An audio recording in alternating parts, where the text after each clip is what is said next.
So there we go. Good morning, everybody. Thanks for joining this session. Partly being hosted by JC Auditors. And on a cold morning, I've learned from Oliver this morning, from Peter Maritzburg, it's cold, and I'm sitting in Victoria and it's cold, so it's all over cold. But we're fortunate in having a warm session with JC Auditors this morning. We're still admitting more people into the session. Just a little bit house rules, guys. Please remember to keep yourselves on mute as we're doing this in a meeting fashion. So anybody can unmute, but please keep yourselves on mute for those background noises. Yeah, and then I would like to share the program with us.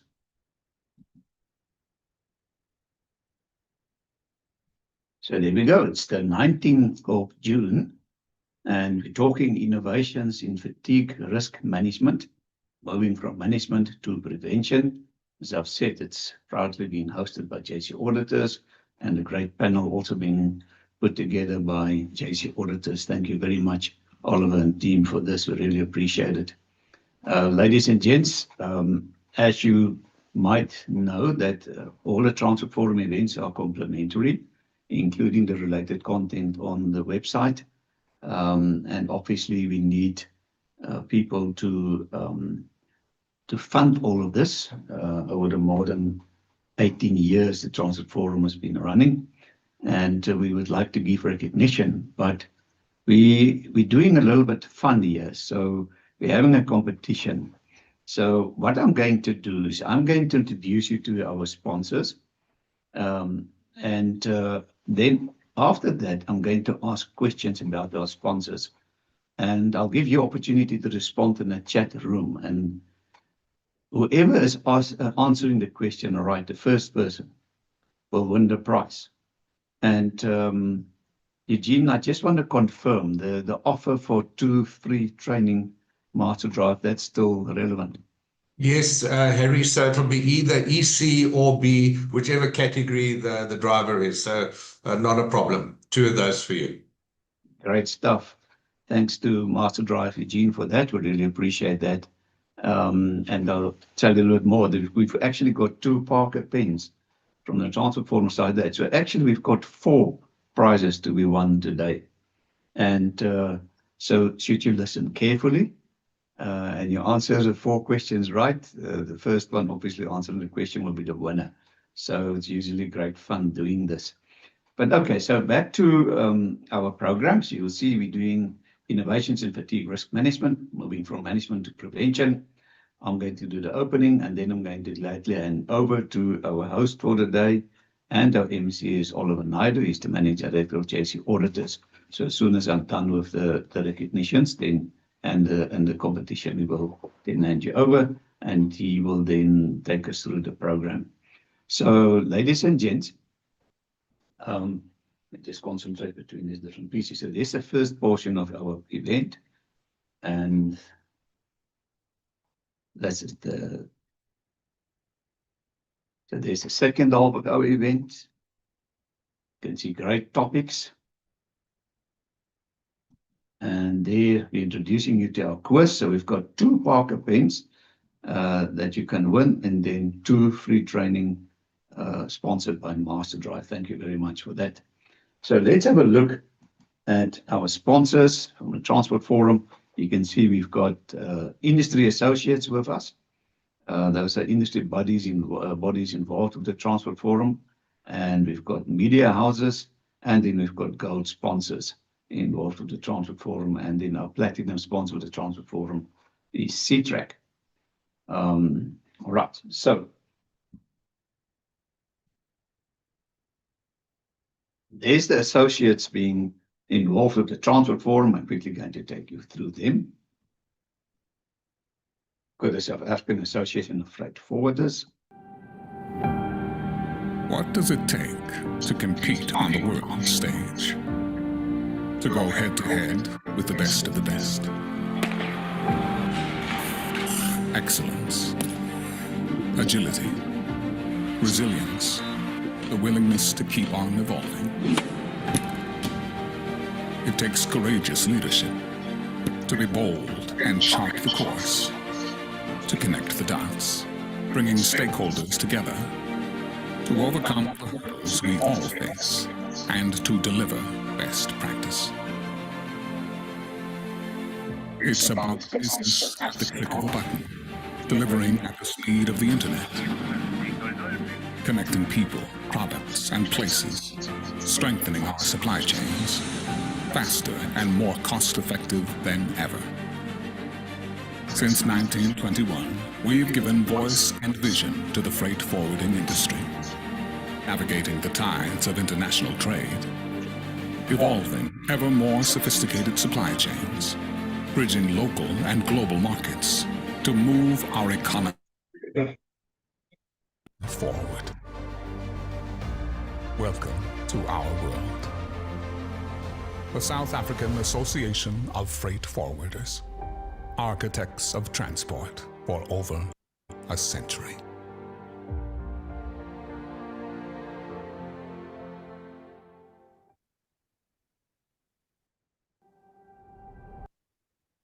So that was SAF. Thank you very much, SAF. Excuse me, ladies and gents, we've got the Multimodal Inland Port Association.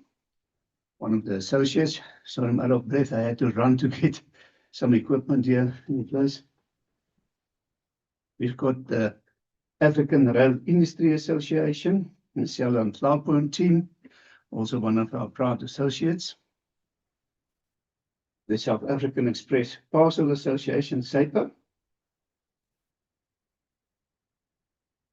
See that the representative body and voice of the express delivery industry in South Africa. We've got a South African Bus Operators Association. See, they representing the bus and coach industry, played a vital role in the social and economic development of our country. We've got our Road Freight Association. You can see they've got a slogan, "Without trucks, South Africa stops." Gavin Kelly and team, thank you very much for your support. Nikki Scott with the Safer Stops Association, uniting minds, sharing vision and resources, uplifting well-being, boosting road safety for South Africa's commercial drivers. And the International Women in Transport Association. These media houses are involved with the Transport Forum on a formal basis. Obviously, there are many others as well, but this is a formal agreement. So we've got Freight News. Freight News by Freight and Trading Weekly. You can see news and features for import and export decision makers. We've got a Railways Africa magazine, African Continent Specialist Trade Technical Business to Business online publication covering all aspects of the rail sector. Focus on transport and logistics. They say they South Africa's oldest and leading transport magazine.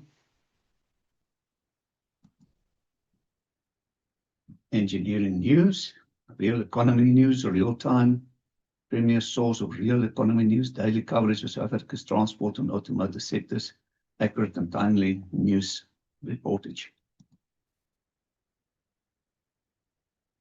Now we're looking at our gold sponsors, and ladies and gents, we're taking first our host for today, JC Auditors, and Oliver, I believe that you would like to say a few words here for us. Yes, thank you, Harry, and good morning, everybody. Welcome and thanks for participating in the session today. So JC Auditors are essentially a global certification body, and we've been conducting RTMS audits, Road Transport Management System audits in Southern Africa for, well, almost 20 years now, I think it is. So our heart is very much in transport and logistics. We've got a team of around 30 now that operate in all 9 provinces. We've got a rep in Botswana, Namibia, and a growing sort of Southern African client base. So we offer any ISO standard that you would consider or could consider. We're particularly passionate about adding value to our clients. So our focus has always been to support our clients in their growth, help them understand the risk in their business, help them to navigate the compliance pathway. And in that way, we've certainly very privileged to count all the leading transport and logistics companies within our client base. We've also got other sectors that we service, such as medical devices, engineering sector is becoming a big growth in our business, mining, agric, FMCG, IT, etc. So we're a comprehensive certification and compliance company, and we certainly look forward to the engagements today. And yeah, we hope to have an exciting morning together. Thank you, Harry.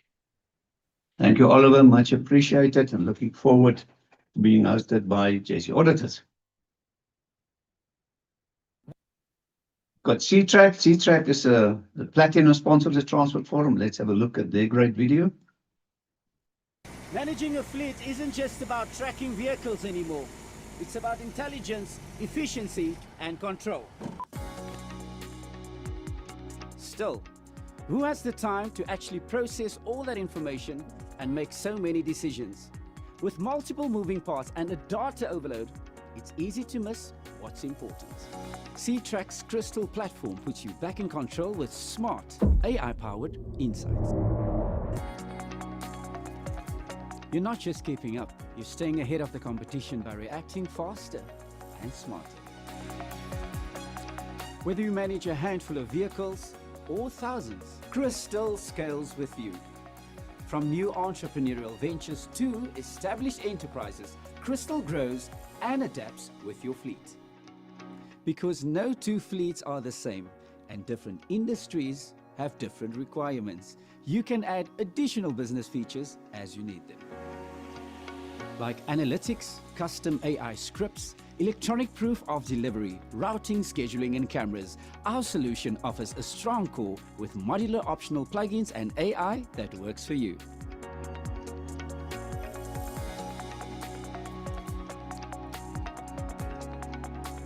Because having the power to predict and staying ahead isn't just smart, it's a superpower.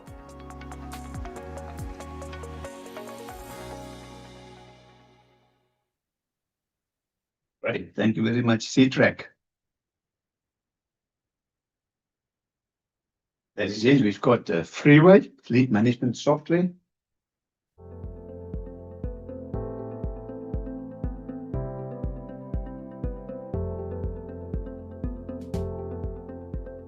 Reading buses operate 240 vehicles in and around Reading, Newbury, Slough and now to Heathrow as well. We provide contract operations for other bus operators and other contractors for bus services, but primarily we run commercial bus services in Reading Town. Freeway is central to our engineering operations. We perform all our inspections on Freeway, we clear our defects using Freeway and record driver defects using Freeway in the very near future as well. And we use Freeway to record operator hours, as well as our full maintenance records. It's a key part of what we do in terms of our submission to DVSA for earned recognition. Before we used Freeway to capture our inspection defects, we had pieces of paper, lots of ticks and crosses and handwriting we couldn't always read. Now we're capturing the information straight into Freeway using the tablet computers, and we've got the information clear, legible, and we can assign jobs to people and track how they repair them. We use Freeway out on the shop floor. We have our members of staff who have handheld devices like this one. We have the computerized system in the workshop as well, and it allows us to report back. So it's used everywhere from the shop floor right through to management reporting. As well as our core engineering operations on the shop floor, we use Freeway for our stock control and stores management. That includes ordering parts, setting materials levels for stock, and automatically ordering parts, and feeding spend reporting through to our account software as well. Freeway gives me transparency in terms of what's happening on the shop floor. I can see in real time the work people are doing. I can use the information held within Freeway to look for repeat defects and to improve our reliability, look for trends, and also in terms of controlling our spend by passing that information back through to our accounts department.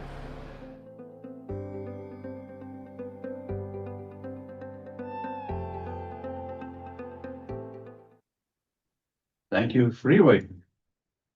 Ladies and gents, another gold sponsor is Birthday Cargo.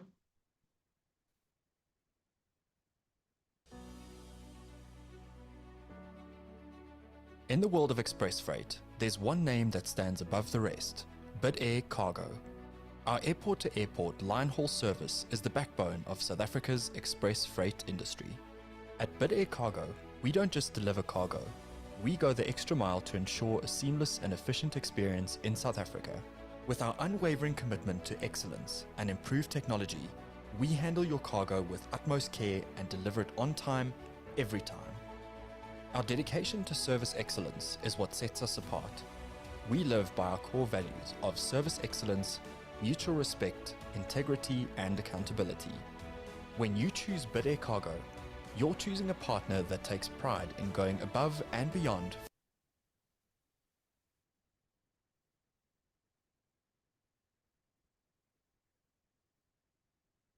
Thank you, Bid Air Cargo. Ladies and gents, then we've got Control Fleet.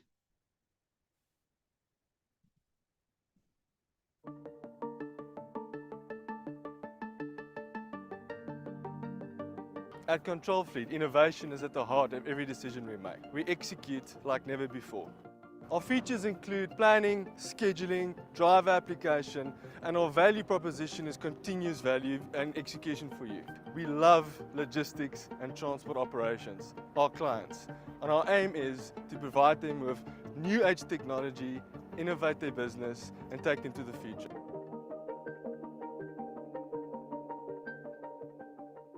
Thank you, Control Fleet. You can see the great slogan, they execute like never before. Thank you, Control Fleet.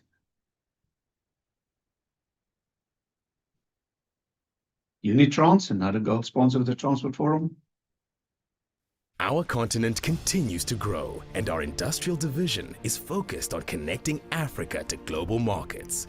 As our region evolves, so does our footprint across key trade passages and corridors, enabling new opportunities and growth. Unitrans is committed to fueling this growth by providing integrated warehousing and freight transport solutions. This capability has evolved across a number of customers, sectors, and countries, and continues to expand, seamlessly linking road freight, multimodal solutions, warehousing, secondary logistics, as well as freight forwarding and clearing activities. We are able to offer customers a full end-to-end solution that manages logistics needs in an efficient and cost-effective manner. With a strong focus on technology and partnerships, we continue to strengthen our approach as a managed logistics service that gets the job done. Thank you so much, Unitrans. Ladies and gents, we've got University of Johannesburg. The university has been supporting this Transport Forum since inception. And Prof. Josh Magetu is also now the new department head at the Department of Transport Supply Chain Management. So we really appreciate this university's support. Thank you very much, UJ. Data Noble, great company, leaders in research intelligence. You can see they're a well-established research organization specializing in both quantitative and qualitative analysis. So they use a variety of cutting-edge tools to deliver customer experience and other sentiment-based research programs. So if you want to know what's happening in your business, definitely Data Noble's people to contact, and obviously you can get all the links of these great sponsors on the Transport Forum's website. Kuba, right, that's a gold sponsor. They're transforming ticketing. They're part of the IC Mobility Group, which enables public and private transport to move into the digital era. And importantly, as Kuba's, the ticketing solutions have been successfully implemented on over 100 cities and regions worldwide, dealing with millions of daily transactions. Thank you very much, Kuba, for your great support. Standard Bank, a commercial bank, Kathy Bell and her team as well. They've been supporters of this Transport Forum for many years, and we really appreciate their support. You can see they're saying for over 160 years of experience, they believe that dreams matter and that together we can make them reality. Thank you very much, Standard Bank. Then we've got Global Trade Solution.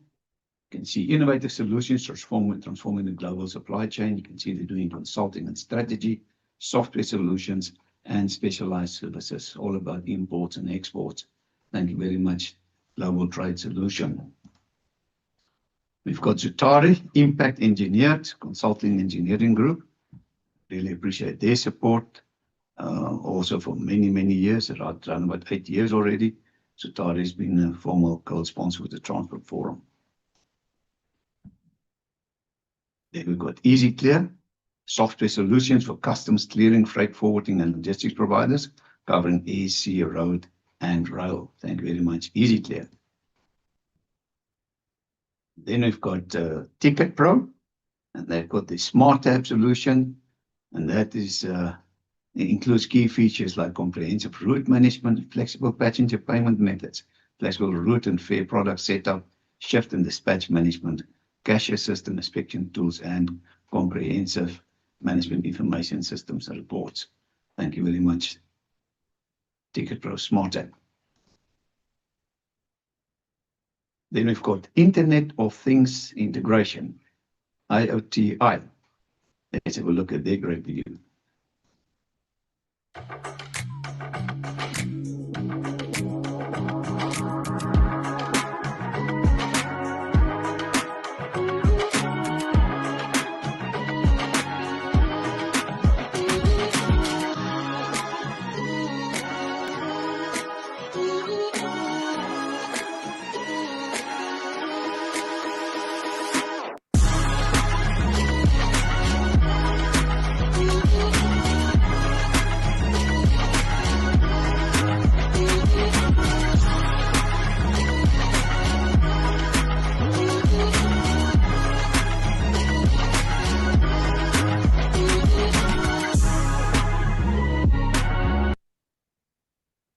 Thank you very much, IoTI.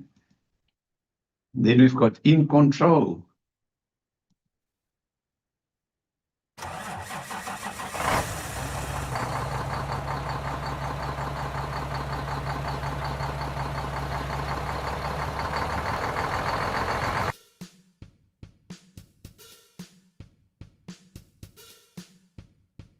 Our shipment process allows you to automate tasks that once required manual paperwork, WhatsApp messages, and phone calls. With streamlined electronic workflows and detailed reports, you can reduce administrative time by up to 50%, speed up invoice turnaround by 75%, and boost customer satisfaction with real-time updates. Shipment process types includes contract shipments, ad hoc truck hire, cross-border shipments, and rigging shipments.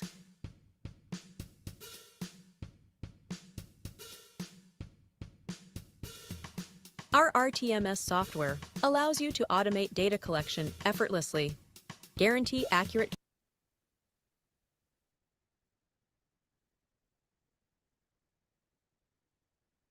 All right, thank you very much, In Control. Ladies and gents, that brings us to the end of our sponsors' introductions. And now we have our quiz. You can see that we've got the Parker Pens, 2 of them, and then 2 free training programs sponsored by Master Drive. So I'm going to ask some questions now, and let's see who's answering the questions right in the chat room. So let me just get this done here, my screen ready.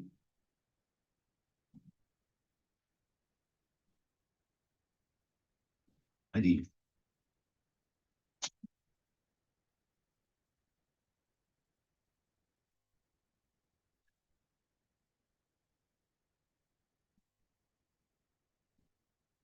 So the first question now, and let's see who answers right. The first one answering the question right is the winner of a Parker Pen, which will be couriered to your company or to your home address. We will obtain that address from you.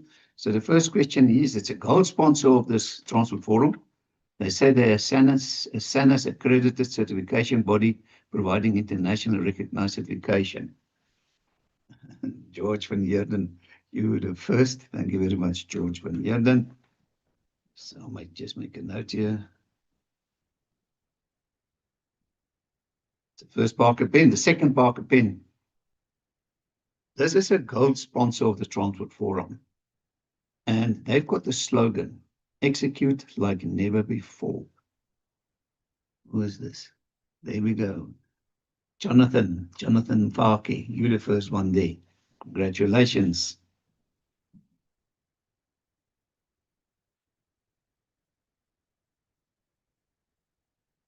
Right, now we're going over to... Harry, yeah, sorry. yes. Just a correction. I think the actual winner of the first pen was Mala Naidu. George, actually, he put our name in quite coincidentally at 9:47, 10 minutes before you asked the question. Yeah. So 10:01 is the first responder, Mala Naidu. So she's the winner of the Parker pen. Sorry, George. Right, making a note here. Thank you, Oliver. Marlon Naidu. Okay. Note taken. Thank you, Oliver. Right, so first question now for the Master Drive training. Which university has been a gold sponsor since inception of the Transport Forum?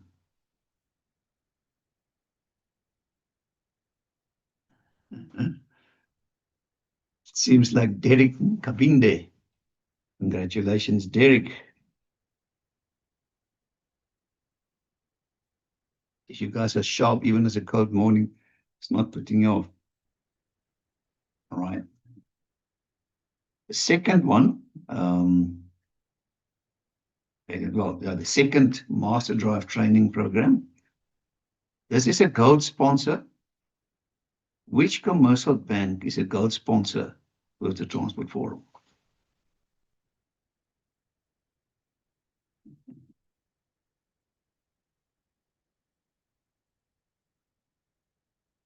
We've got, I must give it to Jonathan, my sister, if I pronounce it correctly, because Eugene, you can't give yourself a prize, and Derek, you've already won a prize.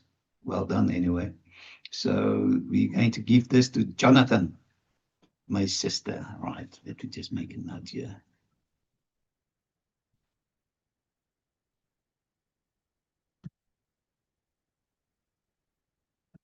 Great stuff. Thank you very much, guys. That was now great doing this competition. And I would like to put up our program again.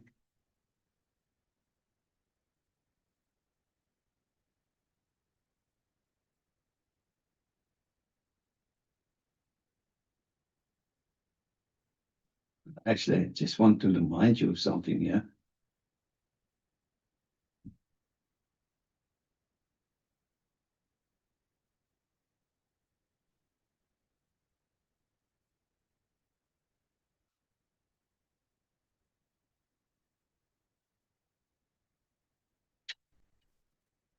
So there we go. Just want to remind you about the Transport Forum's business directory. This is one of the BEE initiatives of the Transport Forum. We've outsourced the business directory to Olga Mashilo's company, Bolene Bontle Consultant, and she's administrating the business directory for us. So your company can become a sponsor, listed in the business directory of the Transport Forum for only 450 rands per year. So that's not much money. There you can see Olga's number. You can contact her, take a picture of the screen. I'll also send emails to everybody afterwards, so you can also opt for Olga to contact you. So that is then the business directory of the Transport Forum.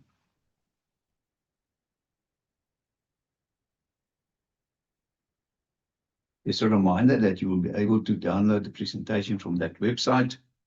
You need to log in on the Transport Forum's website to access the presentations. Should you, then you'll go to events and you'll go to download, and you'll be able to get that little search engine, very simple.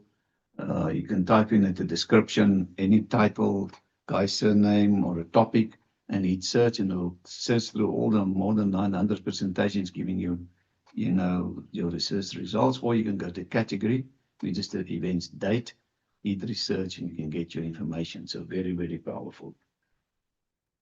So back to our program for today. And I would gladly like to hand you over now to our host, Mr. Oliver Naidu, who's going to MC the event for us. Thank you very much, Oliver. Thank you very much, Eugene. Harry, I'm looking at Eugene's comments here. We were fortunate enough, my colleague and friend, Jonathan Pake, has agreed to sort of compare the event for today. And Jonathan, I'll ask you to do a quick intro, and then we'll kick off thereafter. Thank you. Thank you very much, Oliver. Just confirming that everyone can hear my sound pure. Oh, okay. Yes, thank you. 100%, 100%. Thank you, Yeah. Oliver. Thank you, Harry. So my name is Jonathan Paki. I'm the National Fleet Manager for SPV Services, the Cash in Transit company. And it's my honor and privilege to be asked to co-MC this prestigious event with Mr. Oliver Naidu. And it's a tremendous privilege. So we're going to talk today really about fatigue management and how it impacts driver safety. It is so important. Just yesterday, I had an individual who said that if the organization he works for did not implement fatigue management mitigation strategies, they would not be alive today. So it is a very important topic, and we have several key stakeholders, key experts in the industry who will give us tremendous insights into what is it and how do we fix it and how do we ensure that our drivers, our important stakeholders, get home safe. So Mr. Oliver Naidu is going to start with the first presentation. He's given a great background of JC Auditors in terms of them being, for the past 20 years, being involved in the initiation of the RTMS program, doing ISO training, audits, and support for various organizations in Southern Africa for the past 20 years. So we want to hand it over currently to him to start his presentation that will give us tremendous insights into how do we manage fatigue management from a compliance, regulatory, and also future fit perspective. Over to you, Mr. Oliver Naidu. Thanks, Jonathan. Appreciate the intro. Just going to quickly share my screen. Okay, I'm assuming you can all see it now, I hope. Yes, we can. Confirm? Okay, Yes. great. So thanks, Jonathan. And today, colleagues, part of the motivations to host a session like this is to create an awareness of a problem that we are finding on the rise in our country. It's often not spoken about because the data is limited. And when it comes to crashes and collisions, especially, if a crash or collision is due to high speed, one can easily, from the telematics, point to the fact that speed was a contributing factor. With fatigue, it's often the underlying sort of cause, and because drivers would often never admit to it, it's something which we believe needs to be given more attention. And part of today's session is exactly for that, to discuss, debate, and raise an awareness. So some of the data that I will be sharing is based on these two documents that you see. Both are Australian in terms of the researchers who did the research, and it points to some interesting stats, and we can certainly use the data in our country to raise an awareness of how do we manage fatigue. And now Jonathan mentioned fix. I don't think we can ever fix fatigue. It's multifaceted. It's there's so many different dimensions to it. And in my presentation, I'll talk about some of these. So fatigue is basically, in terms of the of a definition, it's defined as a suboptimal psychophysiological condition that's caused by exertion. And it could be fatigue of the mind, which for knowledge workers is something that is not uncommon. Physical fatigue, where the body gets tired, but most often it's a combination of the two. Now, many of you here, I think, are knowledge workers, and I see many familiar faces. And if you and I at our laptops feel tired during the course of the day and we nod off, probably not a train smash unless your boss is watching you and he may just fire you. But hopefully you haven't got the boss that's a bit of a tyrant like that. But if you're a truck driver, or if you in an occupational task where falling asleep can result in major injury or fatality, it's a different ball game entirely. So when we talk about fatigue, we often refer to the circadian rhythms, We talk about environmental conditions and often individual differences. And this is something which there's no one-size-fit-all approach, right? But the awareness is important and the knowledge transmission is important so that each driver, each employee can understand how do they process it given their personal set of circumstances. I spoke to Dickie.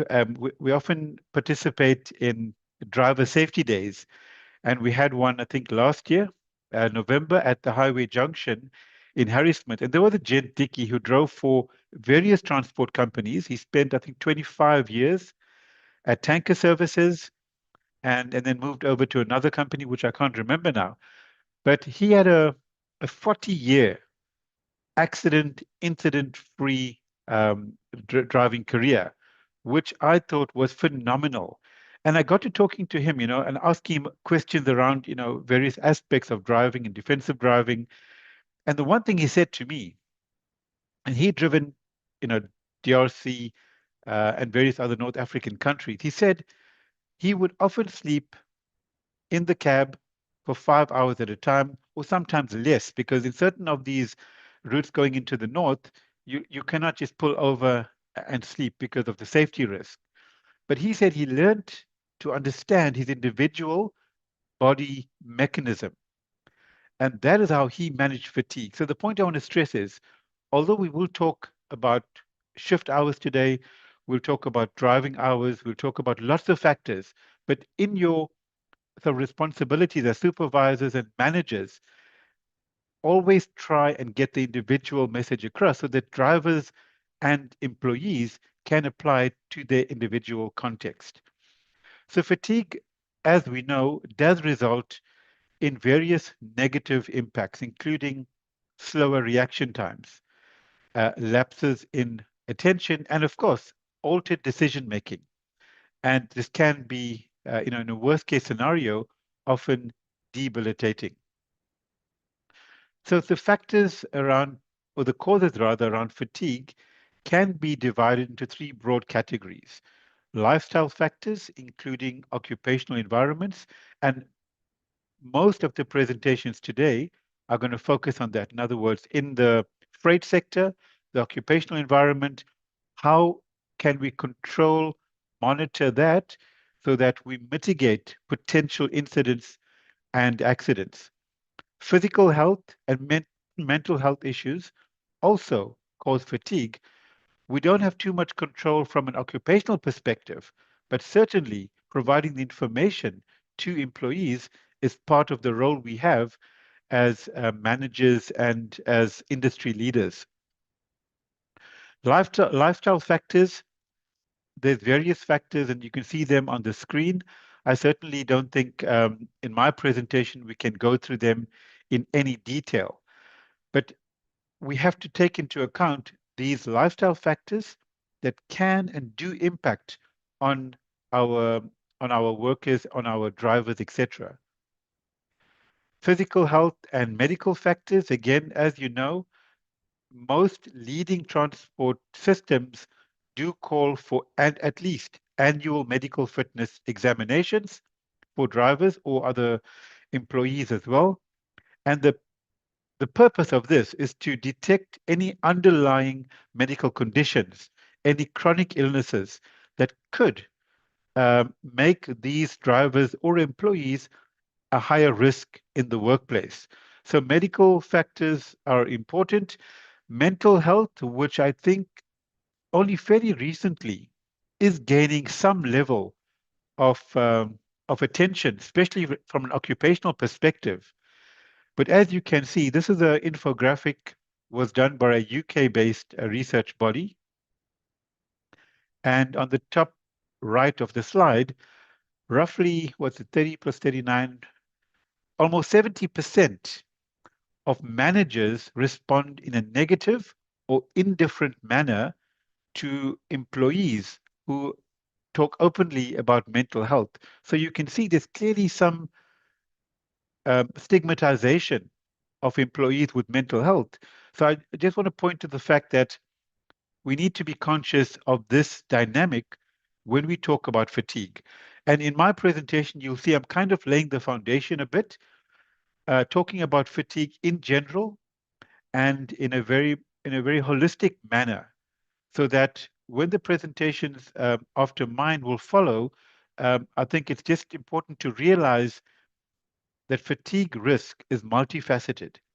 So just monitoring or just having a system or structure is not sufficient, and one needs to bear that in mind.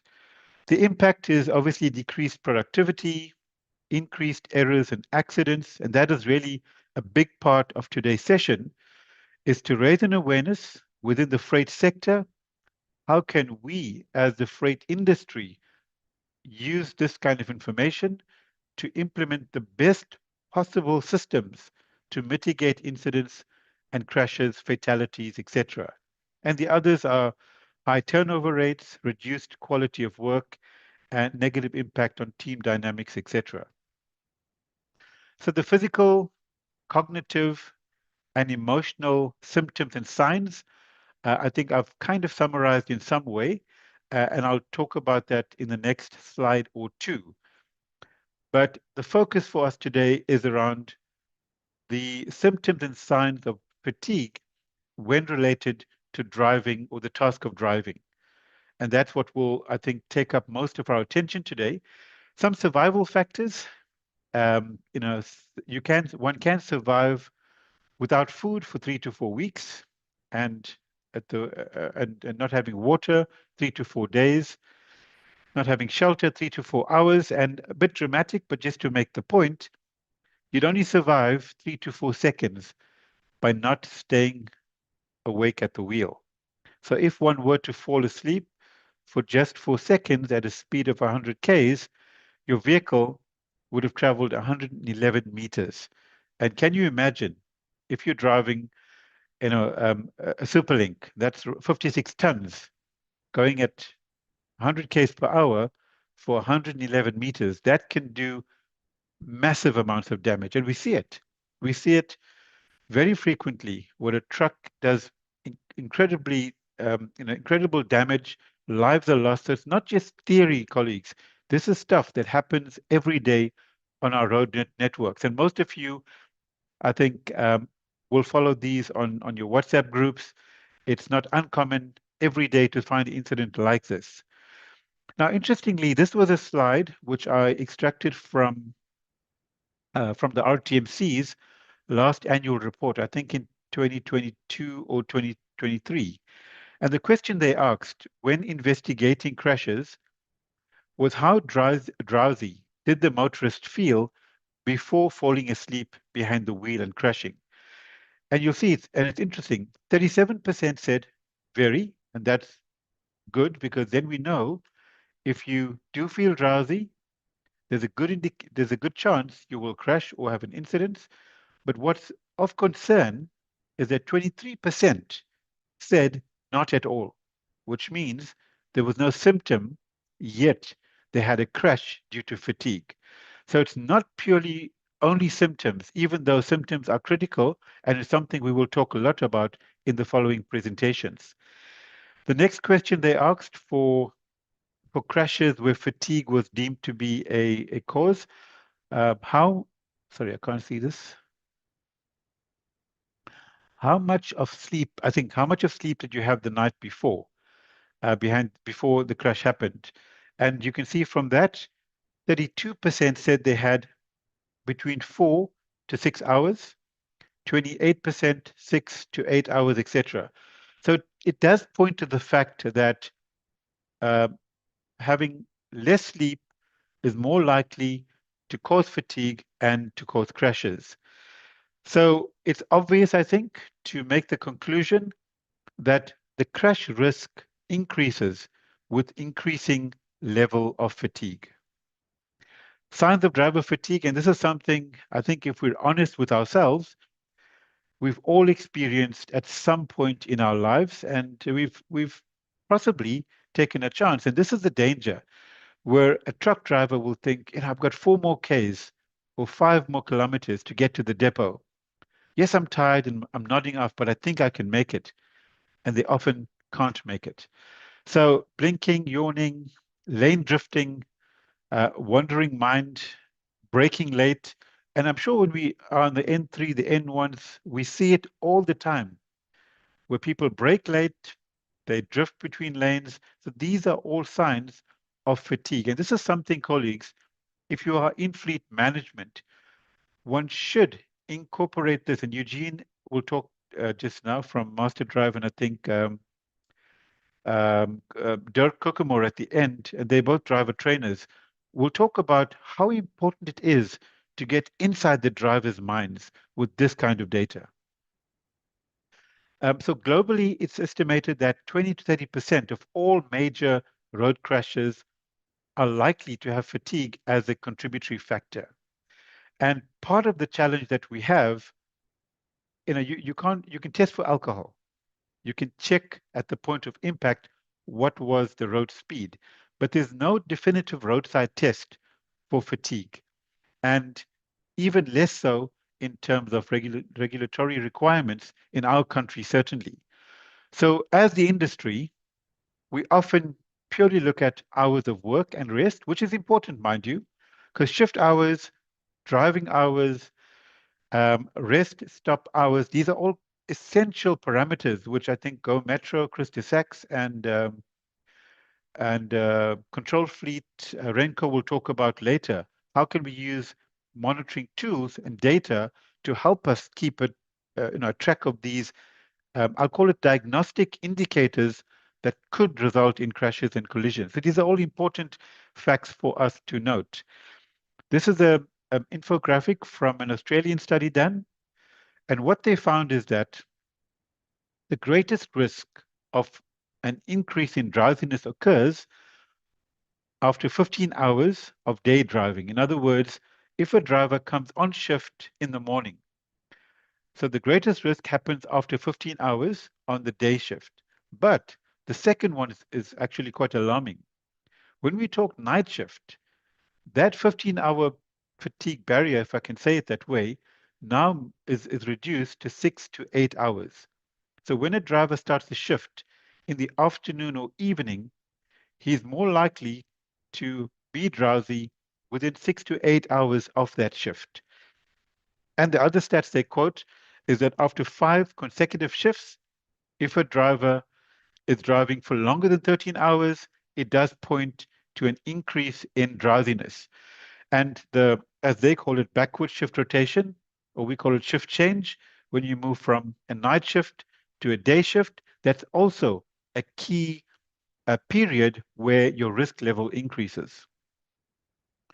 I read an article, a white paper rather, on a potential rugged smartwatch for drivers that will track sleep and track other indicators that will help to detect fatigue. It's still in the pilot stage, but that is a potential future innovation once it's proven itself that can be used. But of course, in our country, we know there are some challenges from the unions, for example. Whenever we try to use technology, it's not that easy to implement, but that is probably an aside for another day.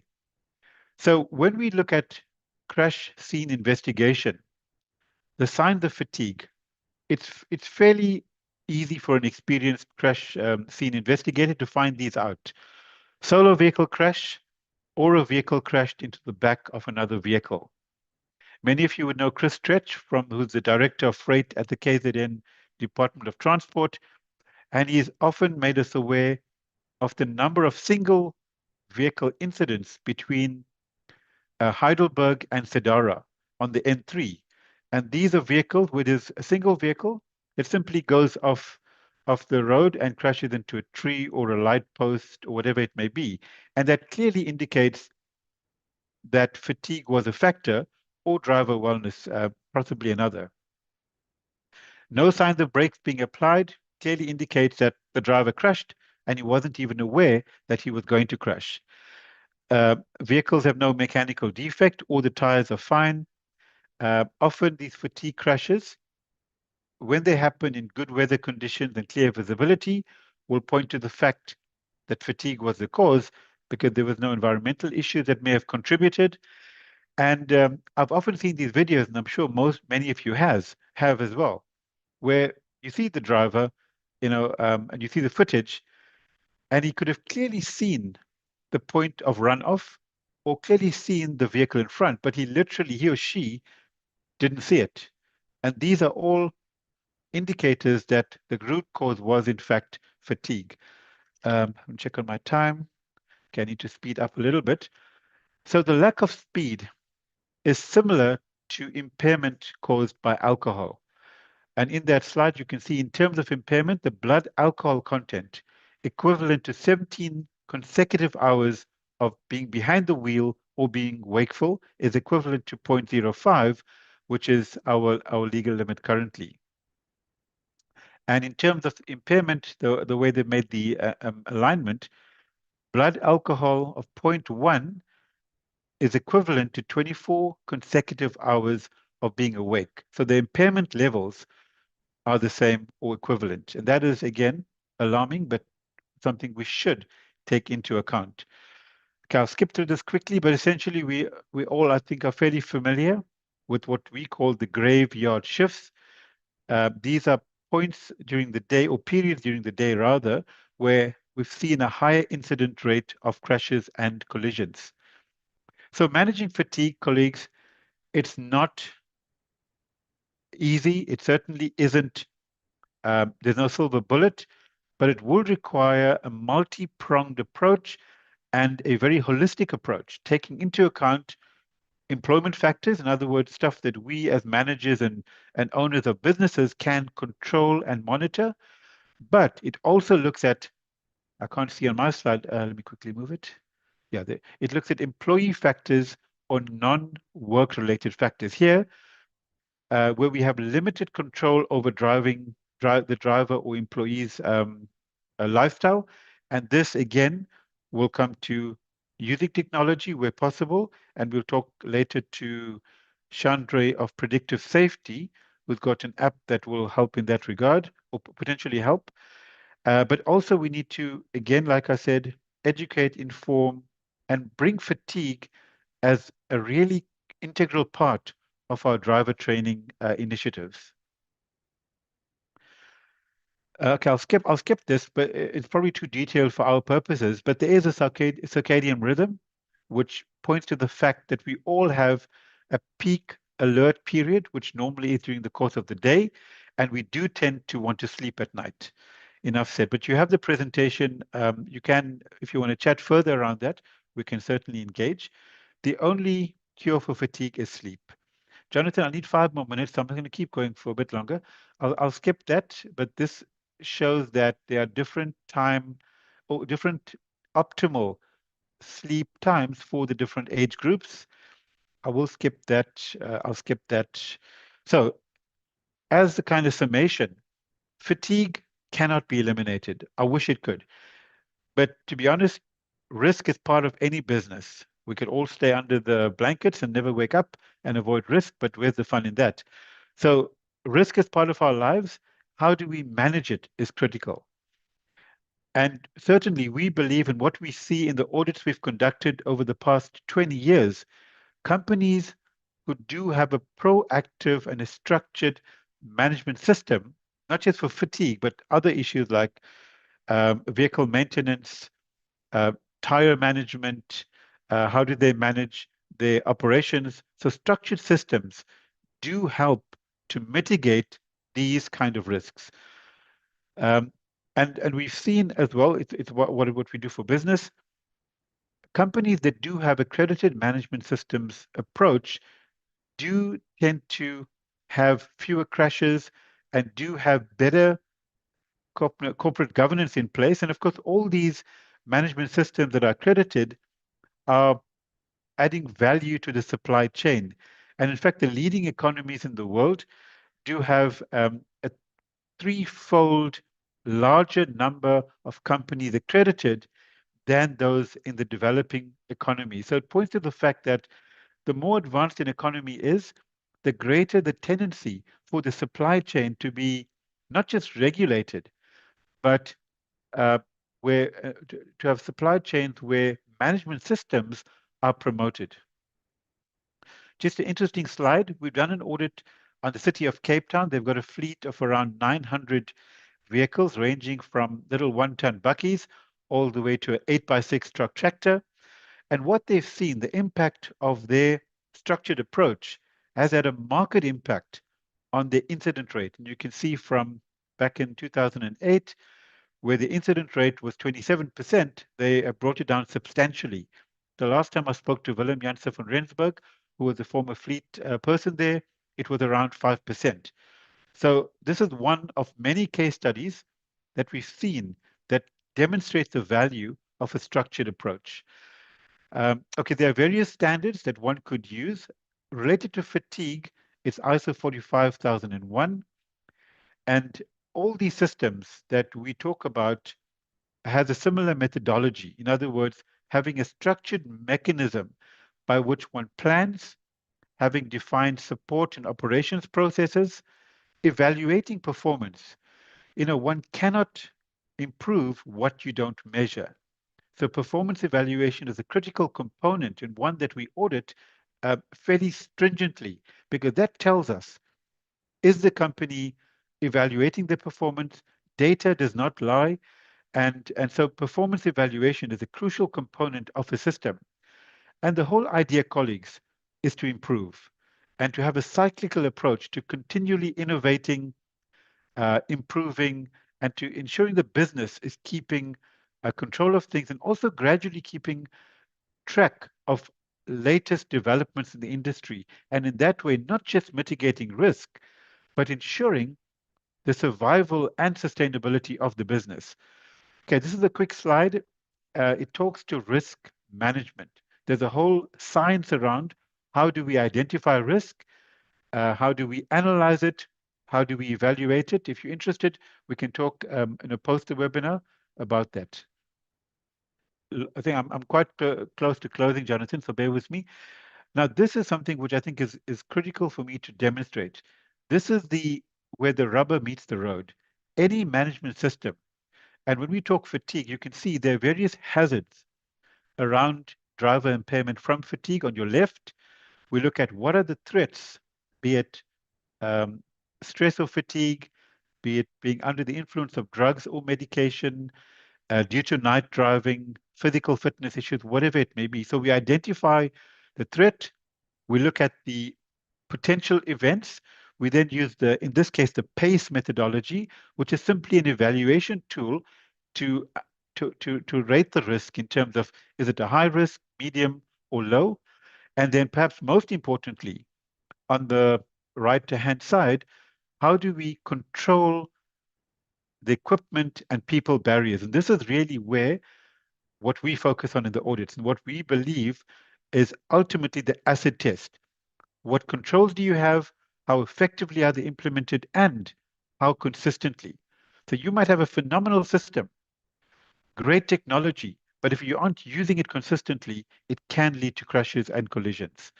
So the levels of maturity in our country, in South Africa, we see the majority of companies either reactive or in the compliance stage. We do have some world-class companies where they are proactive. In other words, the culture is aligned towards safety management, risk management, but we certainly are trying to push that bar to get more and more companies moving onto proactive and the transformative culture where safety is integrated within the business. And in closing,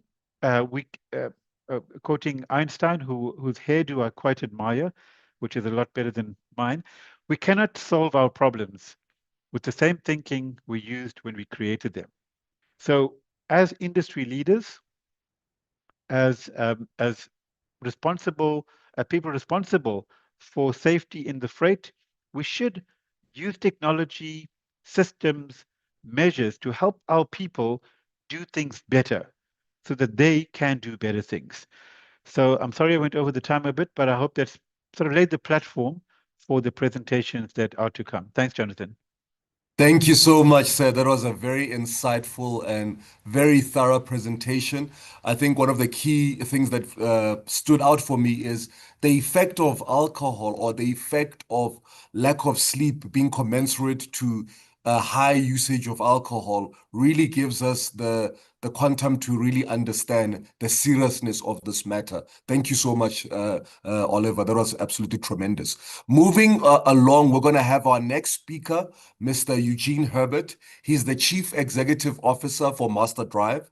Mr. Herbert has been in the industry for road safety and has been an advocate for it for over 25 years. Facilitating advanced driver training, starting his career in the industry and making sure that he does everything that he has done over the past 2 decades to make sure that promoting ethical road use and through Master Drive and now recently the Association of Fleet Professionals, ensuring the science of fleet management and also the training of our drivers is done at an internationally acceptable standard. So he will be speaking on the usage of simulations to highlight the dangers of fatigue. Over to you, Eugene. Thank you so much.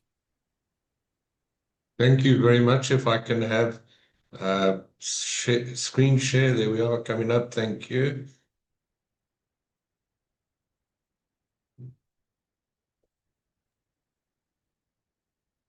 I trust everybody can see that. We can see it. Okay. Just go to presentation mode. There we go. Thank you. Thank you very much, Jonathan, Harry, and thank you for affording us this opportunity. And Oliver, just so that you know, you covered most of the technical stuff. So I'm going to be talking about some of the fluff, nevertheless important. And please notice the 2 facets that we're talking to is the fact that we have to create realism in order to determine how we change behavior. And there's a whole study that we can talk about at a later stage on how we go about doing that. But notice the bottom there, we talk about simulator versus simulation. Unfortunately, when those words are sometimes used interchangeably, and they really are not. What gave birth to this is one of the programs that we run, and you'll see a picture of it on the side there, in which we allow a driver to experience the result of bad behavior, but without the devastating consequences. And that we do by means of that mobile rig. And historically, in one instance, we saved one of our customers 80 million rand simply by taking a program such as this and adjusting that. But now let's talk about some of the things that what we want to do, we want to achieve, and that's your executive summary. I'm glad that Oliver mentioned safety as a key component. And when we look at it, we want to be able to take in our engagement with drivers, because those really are the ones that matter. Bosses can sit in their offices and make decisions, but the ones who are actually involved in the coalface, sometimes cognizance is not taken of educating and informing them. So please understand, when we talk about microsleep, and this is really fatigue driving and the amount of time it can take an individual to experience it. I just need to refer to this as for a moment. You know, in this context, we typically talk about fleets. We talk about how the big operators are affected by things such as fatigue driving. But in reality, it affects everyone. And what we attempt to do in educating drivers in our smaller level of vehicles is that if they, and in this instance, were suffering from fatigue, it could impact negatively on the operator or the driver of a rig that's on our road. I was doing a presentation yesterday, sadly, to find that in one industry, in the farming industry, some drivers clock up to 7,000 kilometers in a week. Now, you cannot tell me that they are not experiencing some type of fatigue or other. So our responsibility is to educate all drivers, not just heavy vehicle drivers on the roads with regard to the dangers. Here is, in fact, we call it a problem statement. It is a significant factor. Jonathan has alluded to some of the numbers, but please, I'd like to draw your attention to the one right down at the bottom. Anecdotal evidence indicates that up to 60% of truck accidents in South Africa are as a result of fatigue. Now, that's really a serious number. Picture on the right-hand side, clearly indicating a driver that's reached a point, and if nothing is done, he could land up in the picture that you see in the bottom right-hand corner. So this I found really interesting, and we see it in terms of the people that we train. We try and measure for the generations, because, you know, in terms of educating and enhancing the skills of different people on our roads today, we have to take cognizance of the fact that different generations, whether it's X, Z, or the millennials, learn differently and they see things differently. So when you have a look at the statistic over here, and you'll notice that the drivers sitting in the category of 18 to 29 are really high risk. There's a factor that would probably contribute toward this: young, energetic, they maybe stretch the limits in terms of entertainment, etc. The ones that are of interest to us is particularly in that category of 52%, because these are the drivers that we find that are on the road acting a little bit more responsibly. They're not affected too much by the exuberance of youth. And then, of course, the nice one is that older category, which some of us are in. So if we're going to understand where fatigue happens, we need to understand the drivers that we employ, and as such, introduce policies that address those issues in a manner that is equitable. Jonathan shared some of the stats, how many hours are equivalent to this over here. And I think it's worth noting, and Dirk put in the chat over there, what for a driver, a professional driver, 0.002. But if you have a look at this, and we allude to the fact that our reaction times are affected, judgment and alertness. Now, Jonathan also pointed out, and thank you for that, this is not a criminal offense to drive fatigued.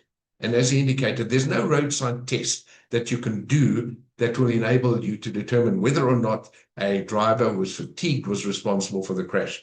But what we've done, we've taken it to a point where we start analyzing things such as texting and driving, drunk driving, or DUI. Now, just note that statistic over there, please.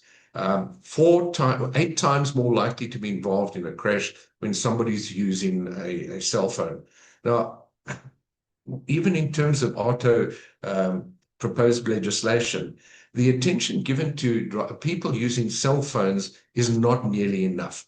We are very quick, as we should be, and in fact, we don't do enough to prevent drunk driving. But now, if you notice the things that impact on other road users, now, the reason why we look at impaired driving, and this is in the simulation that I'm going to be sharing with you in a moment, we've looked at methods of how we can address issues, what we can do to make drivers more sensitive.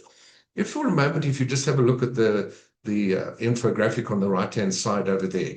Now, the reason why this is brought to your attention, when people speak about reaction time, they use 1 second as the guide for people or for drivers that are on the road. Now, typically, as you can see here, this is not true any longer.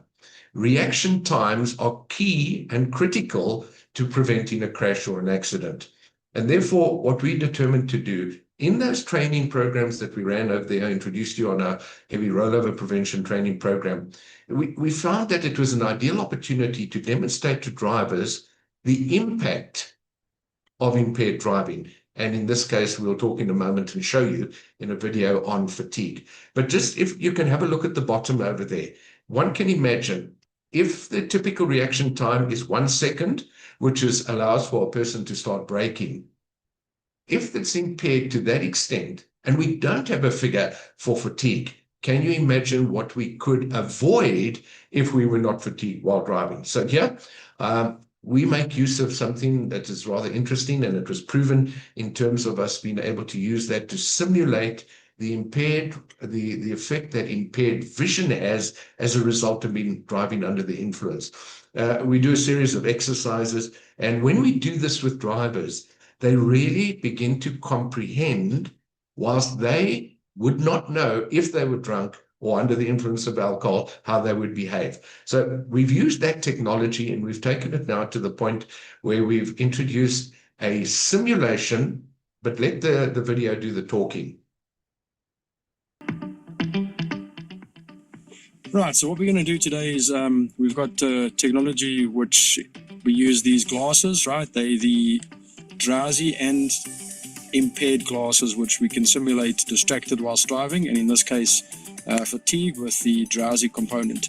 So Mo, what we're going to do is, you'll notice there's a lane setup. We obviously use a controlled environment, so we're simulating a lane on the road, I'm going to give you the glasses to put on.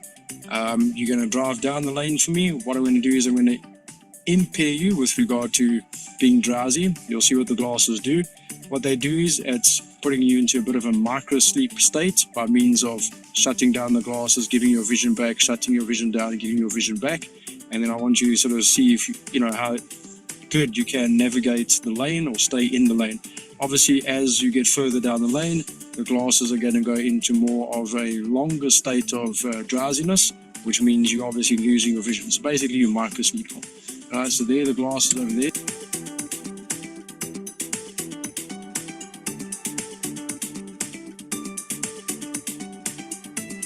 Okay, so Mo, what we're going to do is, like I mentioned, you're going to slowly drive down the lane, and as you start driving, I'm then going to start pushing the impaired button, which will put you into a state of micro sleeping via the use of the goggles that you have on. Right, off you go.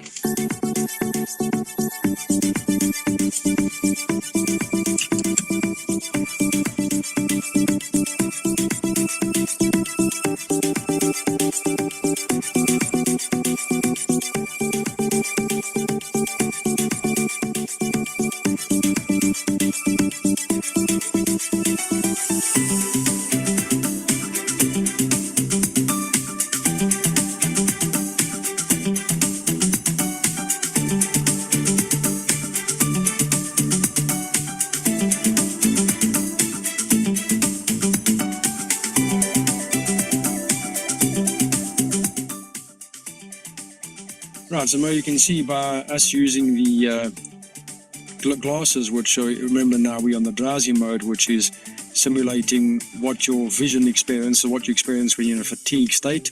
And obviously I can go into impaired, which the glasses will then shut down, give you sight, shut down, give you sight. So it's basically the same as being in a micro sleeping state, right? And then I can put you back into normal state.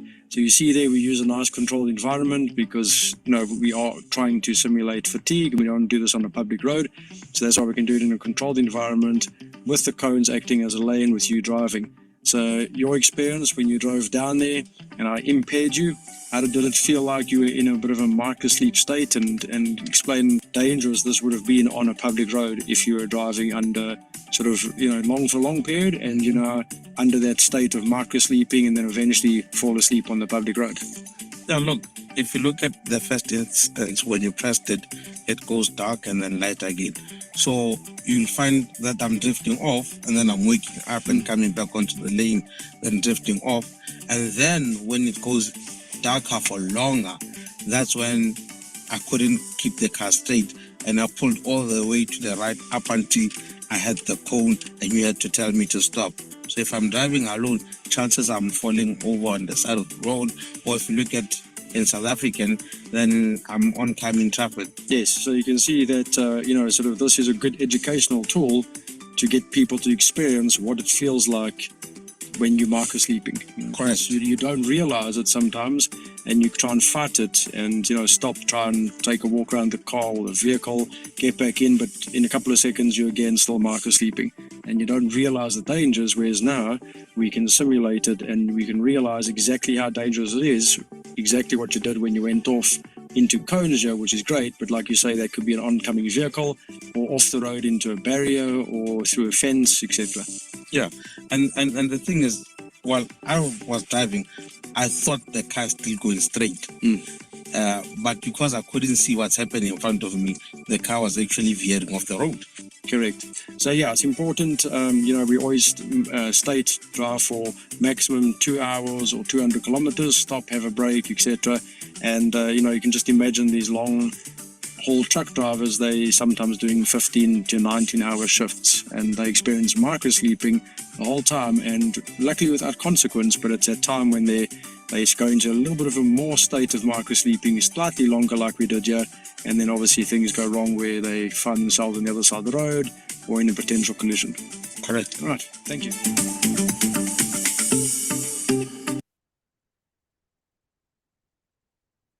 Sorry, I need to share again.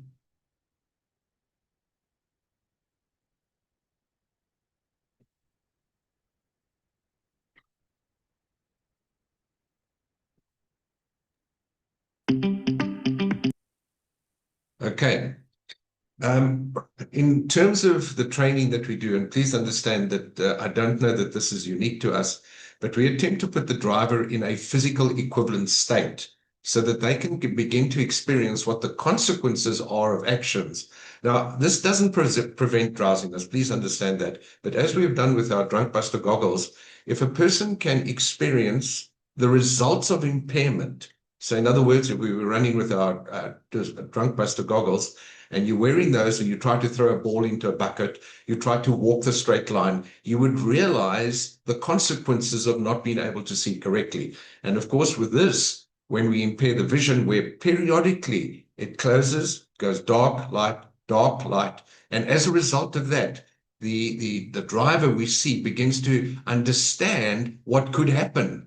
Because as we do interviews with drivers, did you experience, do you know how long your eyes were closed? Clearly not. So if we can talk to the aspect of getting a driver sensitized to the fact that this could happen in the real world environment, then we begin to see change. And of course, some of the reasons and some of the methods that we use to improve accident rate, crash rate, is by getting drivers to perform better. And our experience has been that when we do this, and here you've got, and Jonathan gave a figure earlier, 110 meters would be covered, just reducing that to meters per second.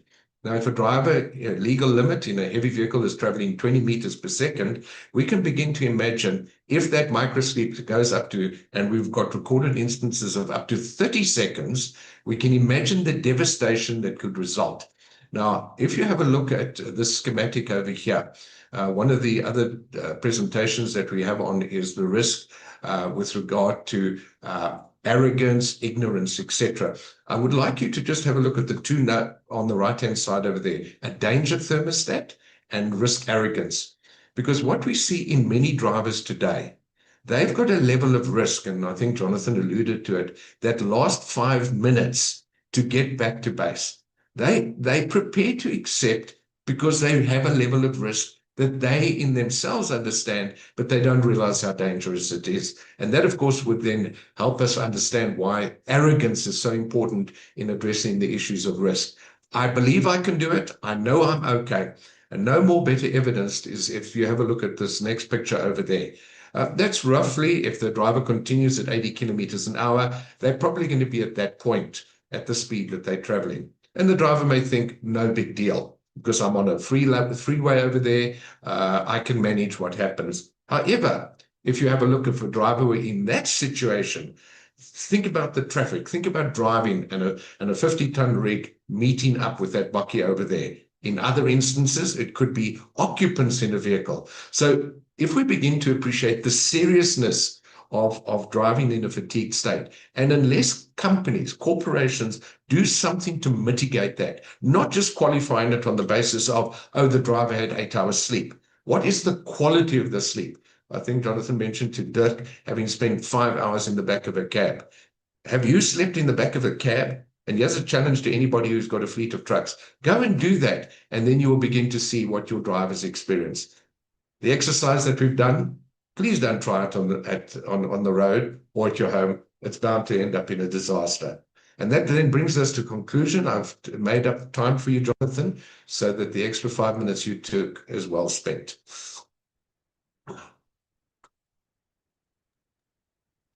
Thank you so much, Eugene. That was an excellent, excellent presentation. And I think it's so important, you spoke about the drunk buster goggles, having used it in some of the fleet safety initiatives for SPV. That's simulating what it's going to be, actually gave the drivers to understand the impact of it and actually take it seriously. And I can imagine with this new training that you're implementing, it's going to be absolutely fantastic to ensure that we conscientize the drivers and make them understand the decision making and how it's impaired when dealing with issues of fatigue. Thank you so much, sir. So we're going to move on to the next presentation. We're going to call up Andries Morton. And he's going to talk about fatigue, risk, and recovery in trucking. insights from scheduling and telematics analysis. Andries is a dedicated researcher at the University of Stellenbosch, focusing on transport, logistics, and fatigue risk management in trucking. His recent work, including a 2024 study on fatigue risk models, leverages scheduling and telematics data to identify factors contributing to driver fatigue. By combining academic rigor and practical applications, Andries develops strategies to enhance driver recovery and safety, contributing to safer trucking operations across Southern Africa, and explore research at the University of Stellenbosch. And I think he's also joined Capitec. Oh, Wellington, if you can mute there. Thank you so much, sir. And he's recently, I think you will tell us, he's joined Capitec as part of the supply chain analysis team. So we're going to welcome Mr. Andries Morton to take us through his presentation. Thank you very much. Hello, everyone. I assume you can hear me. There's quite an echo in this room right now. We can hear you, sir. Oh, I need to share my screen. But yes, as was mentioned, I've recently started at Capitec Bank. I am no longer a dedicated researcher, but they keep calling me back, so they must have liked what I did. Presenter mode. Awesome. Can you see my screen? We can see your screen. Yes, thank you. Okay, perfect. I'm just going to switch to. This is perfect. Okay. So yes, I recently graduated from my master's degree. This year, I spent 2 years researching truck driver fatigue. And today I'm just going to highlight a small snippet of the research, specifically understanding how do scheduling factors that reduce a truck driver's ability to receive that adequate rest that's so important, how would that impact fatigue risk, looking at the telematics data from the fatigue detection cameras and then also scheduling. I would also like to thank my supervisors, Lila and Annika, who are in the call as well. They provided great assistance and also experts on this topic now. But yes, so I'm not a master's student anymore. I work at Capitec Bank as a supply chain analyst, very different to studying and research, but it's been good. So we were approached at the start of 2024 from a carrier to say, listen, we've recently installed these driver fatigue detection cameras and monitoring systems, state of the art. We are seeing a lot of fatigue events right now, false positives, false negatives. Why is that occurring? Because ideally, the driver should not be driving if he is fatigued. That should be detected proactively before he enters the vehicle. So my research took the approach to understanding, okay, what can happen before? How can scheduling be changed? How can you improve the driver's health, their well-being, and their sleep? So today I'll just go through some of those aspects with you. So why is this important, and why should we even look at truck drivers? As we all know, the road is the predominant mode of transportation in South Africa with extensive road networks. Truck drivers are driving 24/7 hours a day, during the night, during the day. They need to, specifically for fast-moving consumer goods, they need to get those their goods in the morning, driving at times they're not meant, they should be sleeping. And when you look at the Sustainable Development Goals outlined by the United Nations, an important one, number 3, is good health and well-being for all individuals, everyone in the world. And when you look at the factors of what makes a good quality of life for an individual, which everyone strives for, truck drivers are lacking in almost all those fronts. Very poor health through their work conditions, through their dietary choices, through their fitness decisions, due to not having time, irregular schedules, or just not having that drive due to tense working conditions. They have their personal safety is at risk while they're on the road, driving at night, stopping at truck stops that might not be the safest for them, and being away from their family, their significant other, their friends, and being at risk on the road also takes a toll on them emotionally, leading to depression and other mental health risks, which we'll see also leads to fatigue. And it's just this vicious cycle, which we'll discuss. So what is fatigue? I missed the first presentation, so I'm not too sure if a definition was provided, but we can see fatigue as that reduced mental and physical functioning of an individual. And as was mentioned, it happens to everyone driving. And it's a result of work factors. How long have you been working? For drivers, the time spent driving, their overtime, When are they driving? Are they getting adequate rest breaks maybe every 2 hours? Are they getting that 15-minute rest? What are they doing during those 15 minutes? Sleep is a critical factor, and not just looking at the duration of sleep, also looking at the quality of sleep is critical. A driver might get their 7 hours, but that sleep will be during the day, going against their body's natural body clock, their circadian rhythm. And that's going to, that 7 hours means nothing then.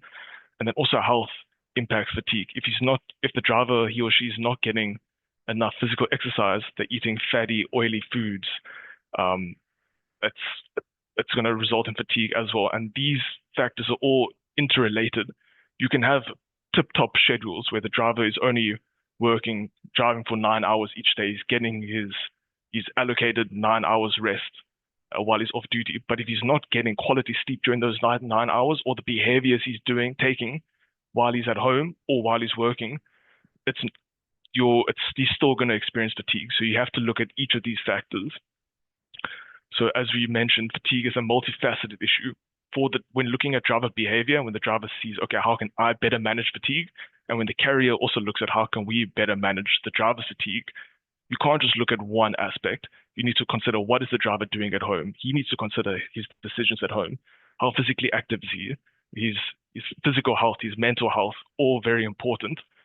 And the circadian rhythms, driving at day, sleeping at night, it's almost impossible. Everyone I spoke to while I research, it's part of the job. Specifically for fast-moving consumer goods, goods need to be delivered in the morning to be packed and loaded into the grocery stores during the day. And as was mentioned, the value and meaning of performance to the individual. Fatigue is subjective, in my opinion. It's not a behavior, it's a result, it's a symptom of different factors. An individual might be able to say, I can handle this, due to the arrogance, as was mentioned earlier. I might be able to handle it. Another individual say, no, I can't handle it, and he gives in faster. So each driver and the effective management will have to be tailored to that driver. So why is this important? We have all seen videos of drivers being involved with terrible accidents, and it's not just him at risk. It's others on the road, it's his family, it's other drivers' families. It's going to have an infrastructure cost to it. And there is going to obviously a big loss to the carrier as well. So it's impacting the driver's health and safety, reducing their performance, which is going to result in increased crash risk. And there is a lack of regulation. There's gaps in regulation about how can we manage this. You can't just look at hours of service.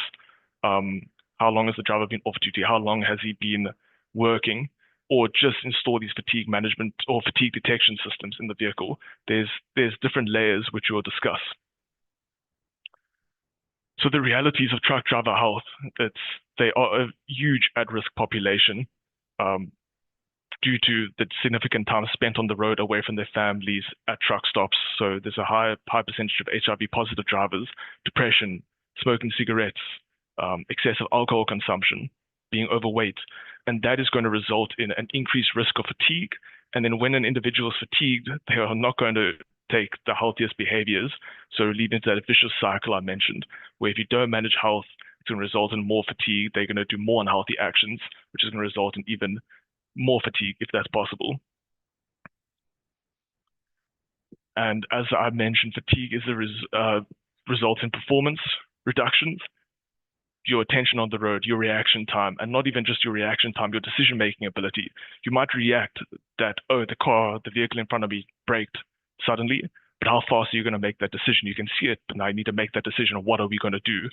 And that's a very important decision. You can't just swerve out of the way. You might jackknife the truck. If you don't brake in time, you're going to collide with the vehicle.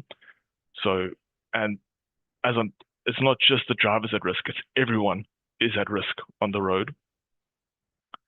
And when you're looking at how can we effectively manage fatigue, you have to take a multi-layered approach to the management. Ideally, if there was enough drivers in South Africa, I think drivers wouldn't be overworked, but that's not the case. There is a shortage. Drivers are needed at irregular times, almost 6 days a week.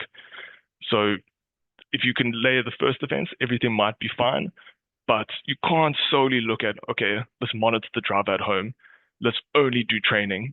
Each of these layers has to be done in sequence. to reduce the risk of incidents and accidents, which we'll go into some details a bit later.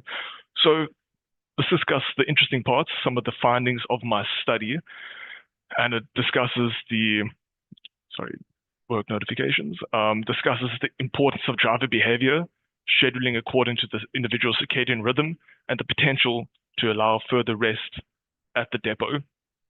So we noted that extended off-duty periods, specifically drivers having time off from work greater than 24 hours, resulted in an increased risk of fatigue, which we thought, that's interesting. But then through digging through literature, which I will not bore everyone with, and then having interviews with the carrier, we noted that the behaviors drivers are taking while they're at home are not conducive to quality rest or even getting enough rest. In some instances, a driver gets 3 days off. He goes and visits his family in KwaZulu-Natal, and then drives back in a taxi on the final day, and then immediately goes into a night shift. Not nearly enough rest. He's had, say, 60 hours off. The monitoring and your measurement system say he looks good, but now he goes, you don't know what he did at home. So educating and training the driver to make the correct decisions while he's off duty is critical.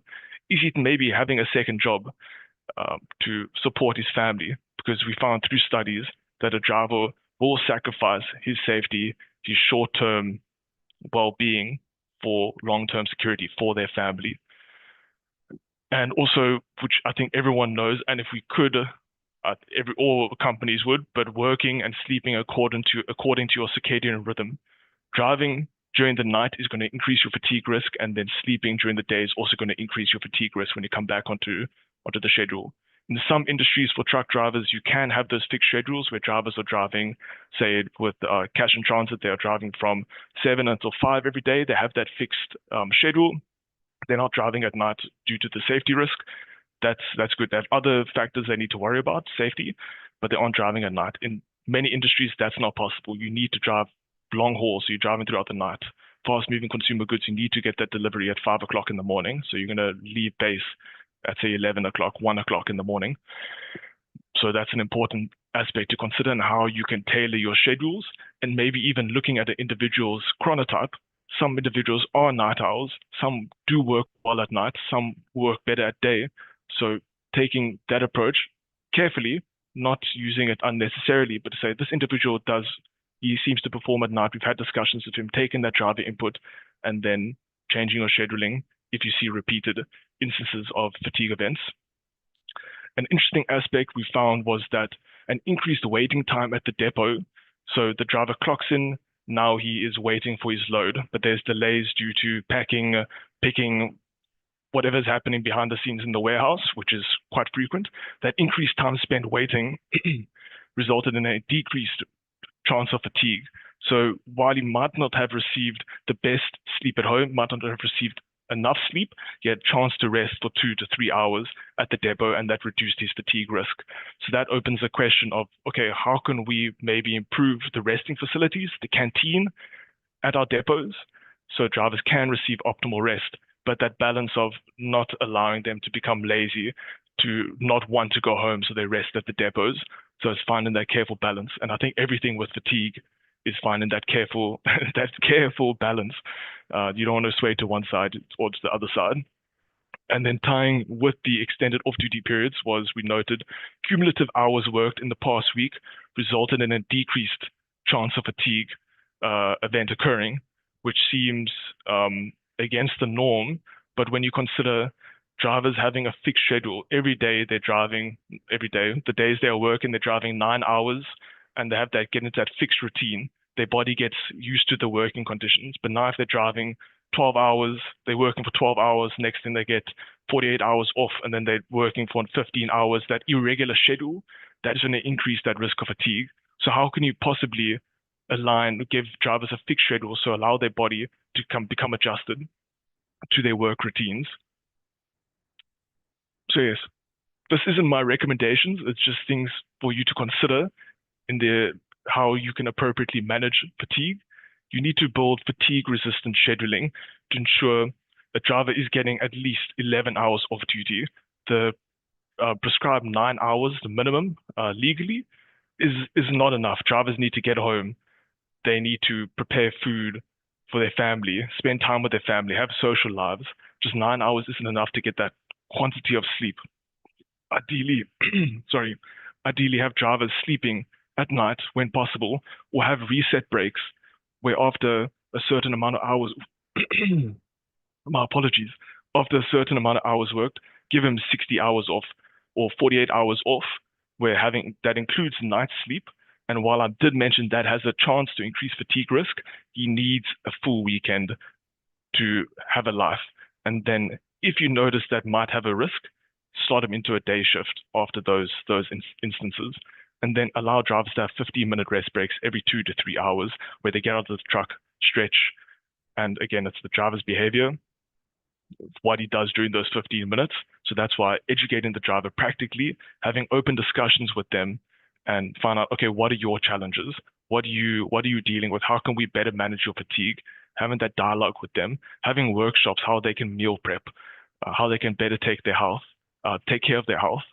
And then not just giving this information to them, but trying to promote it in the workplace through having wellness initiatives, maybe participatory health challenges where who can have the most steps, for instance, or who can stop smoking. Those try to have workplace initiatives to promote that information you learned.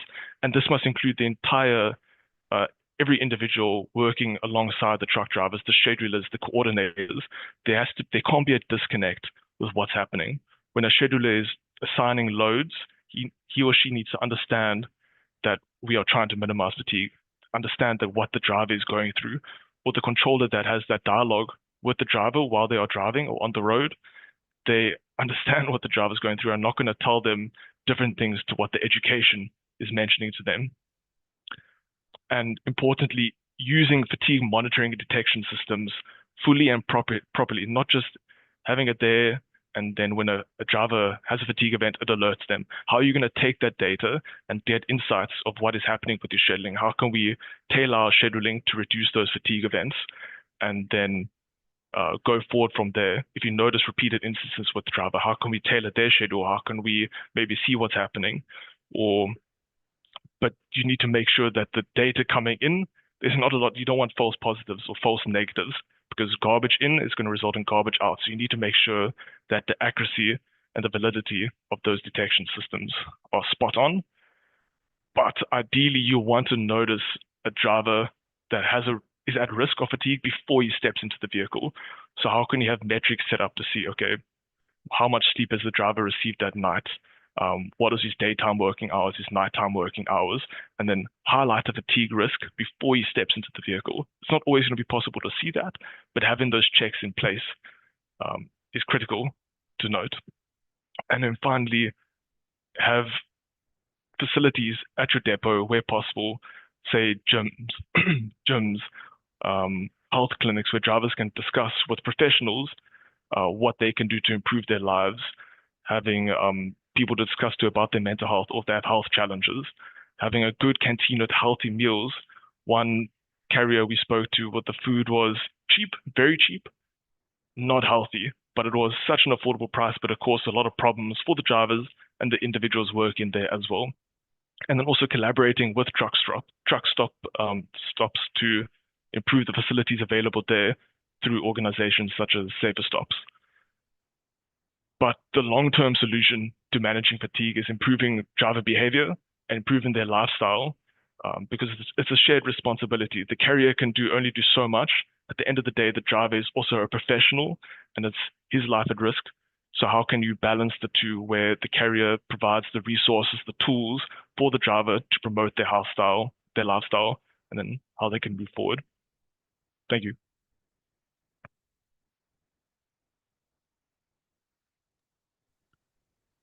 Thank you very much, sir. That was absolutely fantastic. And it speaks to the practical elements of what is the reality of a lot of truck drivers that we live in. My dad was a truck driver and experienced a whole lot of those it was like memory lane as you're talking, food that's cheap but not healthy, hypertension, wellness issues, psychological and physiological issues that impact the drivers and their family lives. So thank you very much. Tremendous presentation. Thank you so much. We're going to move swiftly to Dr. Chris Sack, who is part of, he's the head of EV at Go Metro. Go Metro is a company that is revolutionizing the fleet management industry and is specifically looking at all types of fleet management integration, as well as a particular focus on the EV space. He holds a PhD from the University of Cambridge and has prior roles as a senior research associate at the Center of Sustainable Road Freight. And he brings a tremendous amount of information because Go Metro uses real-time data optimization for driver hours, improve safety and compliance for fleet operations. So we're going to give the floor to Dr. Chris Sack. And he's going to be talking about leveraging telematics data to manage driver hours and tackle fatigue. Dr. Chris? Thank you so much, Thanks. Jonathan. Well, Chris, if I can just quickly butt in. So thank you, Chris, for presenting. So Chris, many of you would know, was a key or played a significant role in the development of the PBS pilot project here in South Africa. And I just want to recognize, Chris, your efforts. We are continuing to push the bar, and we hope that the penny will drop soon. Thank you, Chris. Thanks, Oliver. Yes, here's hoping. I'm always keen to see how these things are progressing, and it's still going. And RTMS is, of course, still going, and that's all good to see. So yes, hi, everyone. Let me get my screen shared. Share. All right, is that coming through? Yes. Wonderful. Okay. Yes, so good to be here.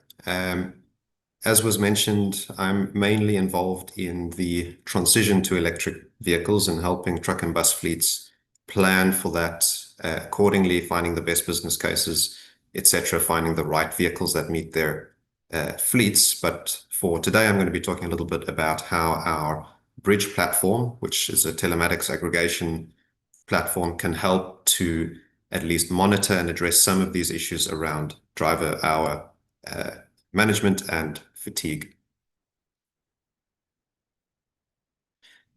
So briefly, I think we've touched on many of these. We know that driver fatigue is a major issue in many road crashes, including in South Africa. When it comes to driver fatigue and heavy goods vehicles, the risk can be a lot higher due to kind of repetitive long distance driving shifts.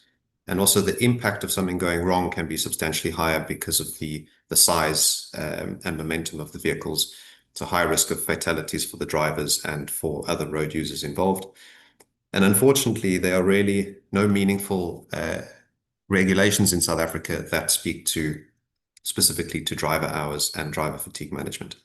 However, I think many of us in the call today would agree that there is indeed a duty to act regardless for the safety of your drivers, for the safety of other road users, for kind of good driver engagement practice and hence driver retention, and of course the business implications of not doing something, i.e. the cost of crashes, downtime, increased insurance, and an efficiency penalty to your operation.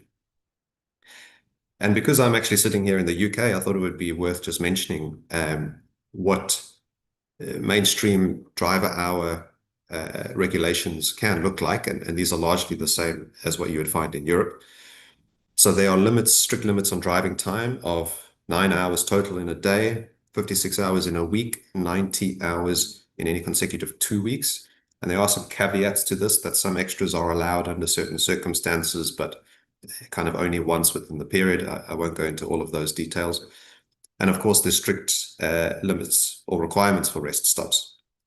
So you must have a 45-minute rest stop for every 4.5 hours of driving. That's the general one. That can be split up into a 30-minute break and a 15-minute break. And there are very strict requirements in terms of what actually qualifies as a rest break. So if the driver is helping load or unload the vehicle, that doesn't count as a rest stop. And more recently, there's been some discussion about whether a driver is parked charging his electric truck, of which there are more and more today in the UK, whether that qualifies as a rest stop. So very strict controls around that. At least 11 hours rest per day. and an unbroken rest period of 45 hours every week. And it is mandatory to monitor driving hours using tachographs. So I want to come back then to telematics. I think we've touched on a lot of important interventions and kind of tackling the source of fatigue. We've looked at potential kind of technological systems to monitor in-cab fatigue. There's a space for all of these things. Some can be quite expensive for operators, some can be intrusive, and the drivers are wary about them. However, I want to briefly talk about how your basic telematics data, your vehicle tracking data, can actually provide a lot of the key insights that you would be interested in terms of monitoring and actioning driver hours and driver fatigue issues. So you can monitor driving time between breaks. You can monitor the breaks themselves and rest stops. And you can also monitor and action hotspots where there are known fatigue incidents. So that brings me to our platform Bridge, which many of you might already know about. It is a fleet data platform. On the one hand, it provides visibility over multiple fleets, multiple subcontractors, but it's also kind of a management platform for all of that data. So that's some of the things you'd expect: live tracking, geofencing, ETAs, and alerts, which can be triggered by dwell events or by geofence entry or exit events. But what we're finding more and more is that, some of your telematics systems might already be providing this through their own platform, but we're adding a way that you can enhance your existing telematics data with features that are perhaps not available on your own TSP package. But we're also now adding on a lot more analytics and insights and visualizations through what we call Fleet View. So actually getting a lot of value out of that data that sits in the background there. And in terms of getting access to data, pretty much all the major telematics service providers that you would come across in South Africa are already integrated. So if you're on any of these and several others that aren't on the slide, there's already an integration. And so getting your data flowing through Bridge is a very straightforward process. So just briefly, for those that haven't perhaps seen it before, this is what the platform looks like. You can see, your live updated telematics data in terms of where the vehicles are, their speed, their heading direction. You can see there in the dark blue dots are geofences that have been defined, and those can be defined for a number of purposes. So just a very nice interface and an easy way to share your vehicle data upstream and downstream, depending on whether you're a subcontractor, a logistics service provider, or perhaps a shipper with your own fleet plus some subcontracted fleets. But I specifically want to talk about some of the features that I think are relevant for driver hour management and fatigue management. So first up, a simple thing such as geofences. So historically, we built out geofencing for purposes of kind of geofencing your depot, and then you can understand kind of when your vehicles are back at the depot or when they're out on a trip.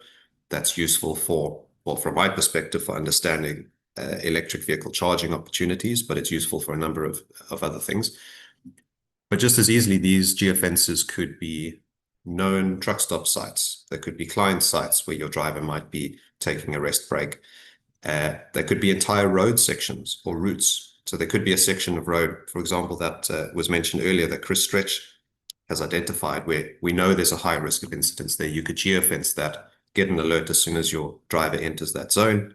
Operations room could give them a call, just have a quick chat, see how things are going and whether there is any risk of fatigue. We can then, so alerts can be tied to any of these geofences. Again, historically, it's been for different purposes. It's been for a high risk area in terms of theft, perhaps, and you can trigger alerts to be sent via email or soon to be WhatsApp to inform the control room that a driver has stopped perhaps where he or she shouldn't have stopped. So there's all useful things that can be used in monitoring driver hours and rest stops and fatigue management. And this is all in the platform. And in the platform as well, you can see in real time how many vehicles are in a given geofence at any one time. But the really interesting stuff is things that are not yet kind of in platform, but we do in the background based on the data that sits in the database behind Bridge. So this we call Fleet View. A lot of our customers are using a lot of these additional features already, really interesting analytics and insights and visualizations. But I want to just quickly show you today some of what we are now making available in terms of driver hour monitoring and fatigue metrics and insights. And before I do that, just to point out that a lot of this is done by my colleague Jacques. So he leads the development and support of all these Fleet View services and products, including these new driver fatigue monitoring dashboards. So for any detailed questions and things, please do reach out to Jacques. I've put his email address there. So just to highlight a few of these things. So essentially, if you've got telematics data, you can, in a number of different ways, identify what is a drive event, what is a rest event or a stop event. And you can set the threshold for that however you please. So you can set a threshold and say, well, a continuous wheel turning event gets broken up by any stop that is, more than 5 minutes or more than 10 minutes or 15 minutes. Because it's not strictly regulated in South Africa, there's some freedom in terms of how you define this, but there are broadly some kind of good practice guidelines to use.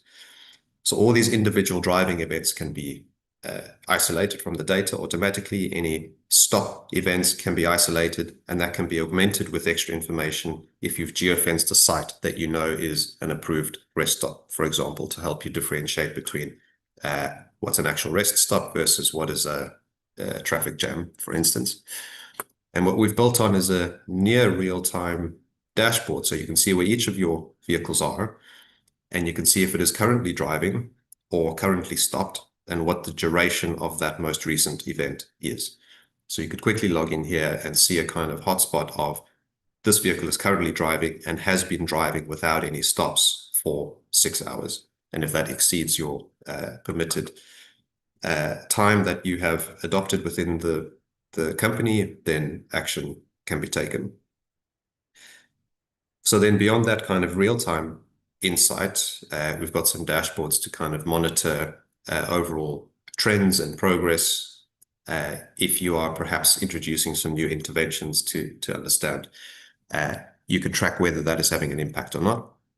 So what I'm showing you here is essentially a breakdown of continuous wheel turning events that have been detected across all vehicles for whatever monitoring period we're looking at, which can go back a year or two. At the moment, ultimately, that could go back as far as you want. But you could see that, how many of those driving events are exceeding your agreed threshold. And in this case, we're using 3 hours. So you can kind of get a score that 77% of these driving events are within that time. How many are over that, and what is the improvement over time after any intervention? So this is something that's quite useful. It's relatively limited at the moment, but we will be building out some more features here. And the basics of what you need in terms of those dwell and drive metrics are indeed already there. And then another perhaps useful one, we have dwell heat maps. And this is something that's been used for many other applications, but it has some application here as well to identify where your drivers are currently stopping. Are they at approved sites that you've defined with geofences or not? How long are each of those stops, and how are those trends changing over time? Another application of this, again, is related to the helping fleets identify electrification opportunities, because, of course, this is if you're spending consistently an hour and a half at your delivery site, then there's a good case to be made for putting in some charging infrastructure there. But that's a story for another day. So that brings me to the end of the very short presentation here with just some final thoughts. So I think we can agree driver fatigue is a risk that is preventable and can be managed and can be actioned, and there's various different ways of doing that. One of the key ingredients here is your basic telematics data, which, even very small fleets could have very inexpensive systems that are providing only, GPS tracking data. They're not providing perhaps acceleration, deceleration events or any of that. To do this kind of level of insight, you just need that tracking data. And there's quite a lot you can do with that, which I think is important. So Go Metro's Bridge platform, I think, is very applicable in this space. depending on what telematics service provider you're already using and what services they offer you, doesn't really matter. Bridge gives you that additional layer of data management, visibility, and as soon as your data is coming through there, you have access to all these kind of additional insights and analytics. I've touched on a few features of Bridge and Fleet View that I think are very relevant to this topic, though there is a lot of work currently in progress in the roadmap for the Bridge platform, and some of these include, for example, extending dweller alerts to driving time alerts. So we can trigger dweller alerts at the moment if a vehicle is at the depot for longer than your defined threshold of 3 or 4 hours, whatever you want it to be. We can easily extend that to driving time alerts. Has this vehicle been driving without any stops for 3 hours or more? And that can be an email or WhatsApp alert that's sent out automatically. And we are soon going to be able to have TMS integration, and so much better kind of interpretation of that telematics data in terms of what was a specific job allocated to a specific driver, which of course then unlocks a lot more insights and opportunities for tackling driver hours and fatigue. And I just wanted to end off by mentioning a couple of other things that are maybe new to you. Go Metro has been doing a lot of new things in the last few years. So if any of this is of interest, get in touch. We have Connect Tire. It's our new tire pressure monitoring system. MySpace is EV-Fit, which is a new product we've built out, a bit of analytics and dashboards that converts your telematics data into essentially an electrification plan, fully costed what is possible for your fleet. And then very recently, we've built out our own telematics system, so full hardware and software, specifically for electric trucks and buses. So if it's something you're starting to think about, please do get in touch. We'd love to have a chat about that. So yes, thank you so much. There's my contact details if you want to reach out. Otherwise, for Fleet View stuff, Jacques probably the better guy to speak to. Thank you. Thank you so much. That was absolutely insightful, and it gives us an understanding of what data, the beauty of data is when we get insights. Not just data for the sake of visualization, but when we get actionable insights that actually speak to us and give us a big picture and a deeper understanding of what is happening in our environment. So I think, Dr. Chris, when you integrate TMS, that's going to be a game changer as well, integrating routing and scheduling and understanding what those stops are commensurate to the actual behavior of the drivers from a telematic perspective and aggregating that into your system. That's going to be an absolute game changer. So we look forward to tracking you and stalking you on LinkedIn and stalking your website and finding out how far you get with that. So thank you so much. Really appreciate that tremendous presentation. We're going to move over to Chandra Ramsamy, Regional GM for Predictive Safety Africa. So Predictive Safety Africa is a leader in technology-driven safety solutions for transportation. With experience in account management and software implementation, she specializes in predictive analytics to detect fatigue early, preventing incidents. Chandra's work fosters proactive safety measures, helping fleets prioritize driver well-being, reduce accidents and crashes, and learn more about fatigue management from a predictive perspective. So we want to call up Chandra Ramsamy to start her presentation. Thank you very much. Thank you so much, Jonathan. I really appreciate that. Just want to introduce you guys before I start with my presentation. I'd like to introduce you to our Director of Logistics. I think many of you might have worked with him before. I'm just going to ask Kuben if you could quickly switch on your camera and just greet everybody and just share a little bit about what we're doing at Predictive Safety, please. Hi, good day, everyone. Thanks to all the previous presenters for sharing your insights with us. It actually is very, very important to hear what you have to say with regards to your concerns regarding fatigue and management of accidents, incidents in the workplace. Just give you a little bit background on myself. I've been involved in the transport logistics industry for the last 45 years. I've been involved with Oliver and RTMS from the onset. I've been involved with PBS from the onset. I've also been a director with Harry on the Shipping Council of South Africa many years ago. So what I'd like to just bring to the table is I've joined predictive safety and the alert meter app that we want to get out to the industry.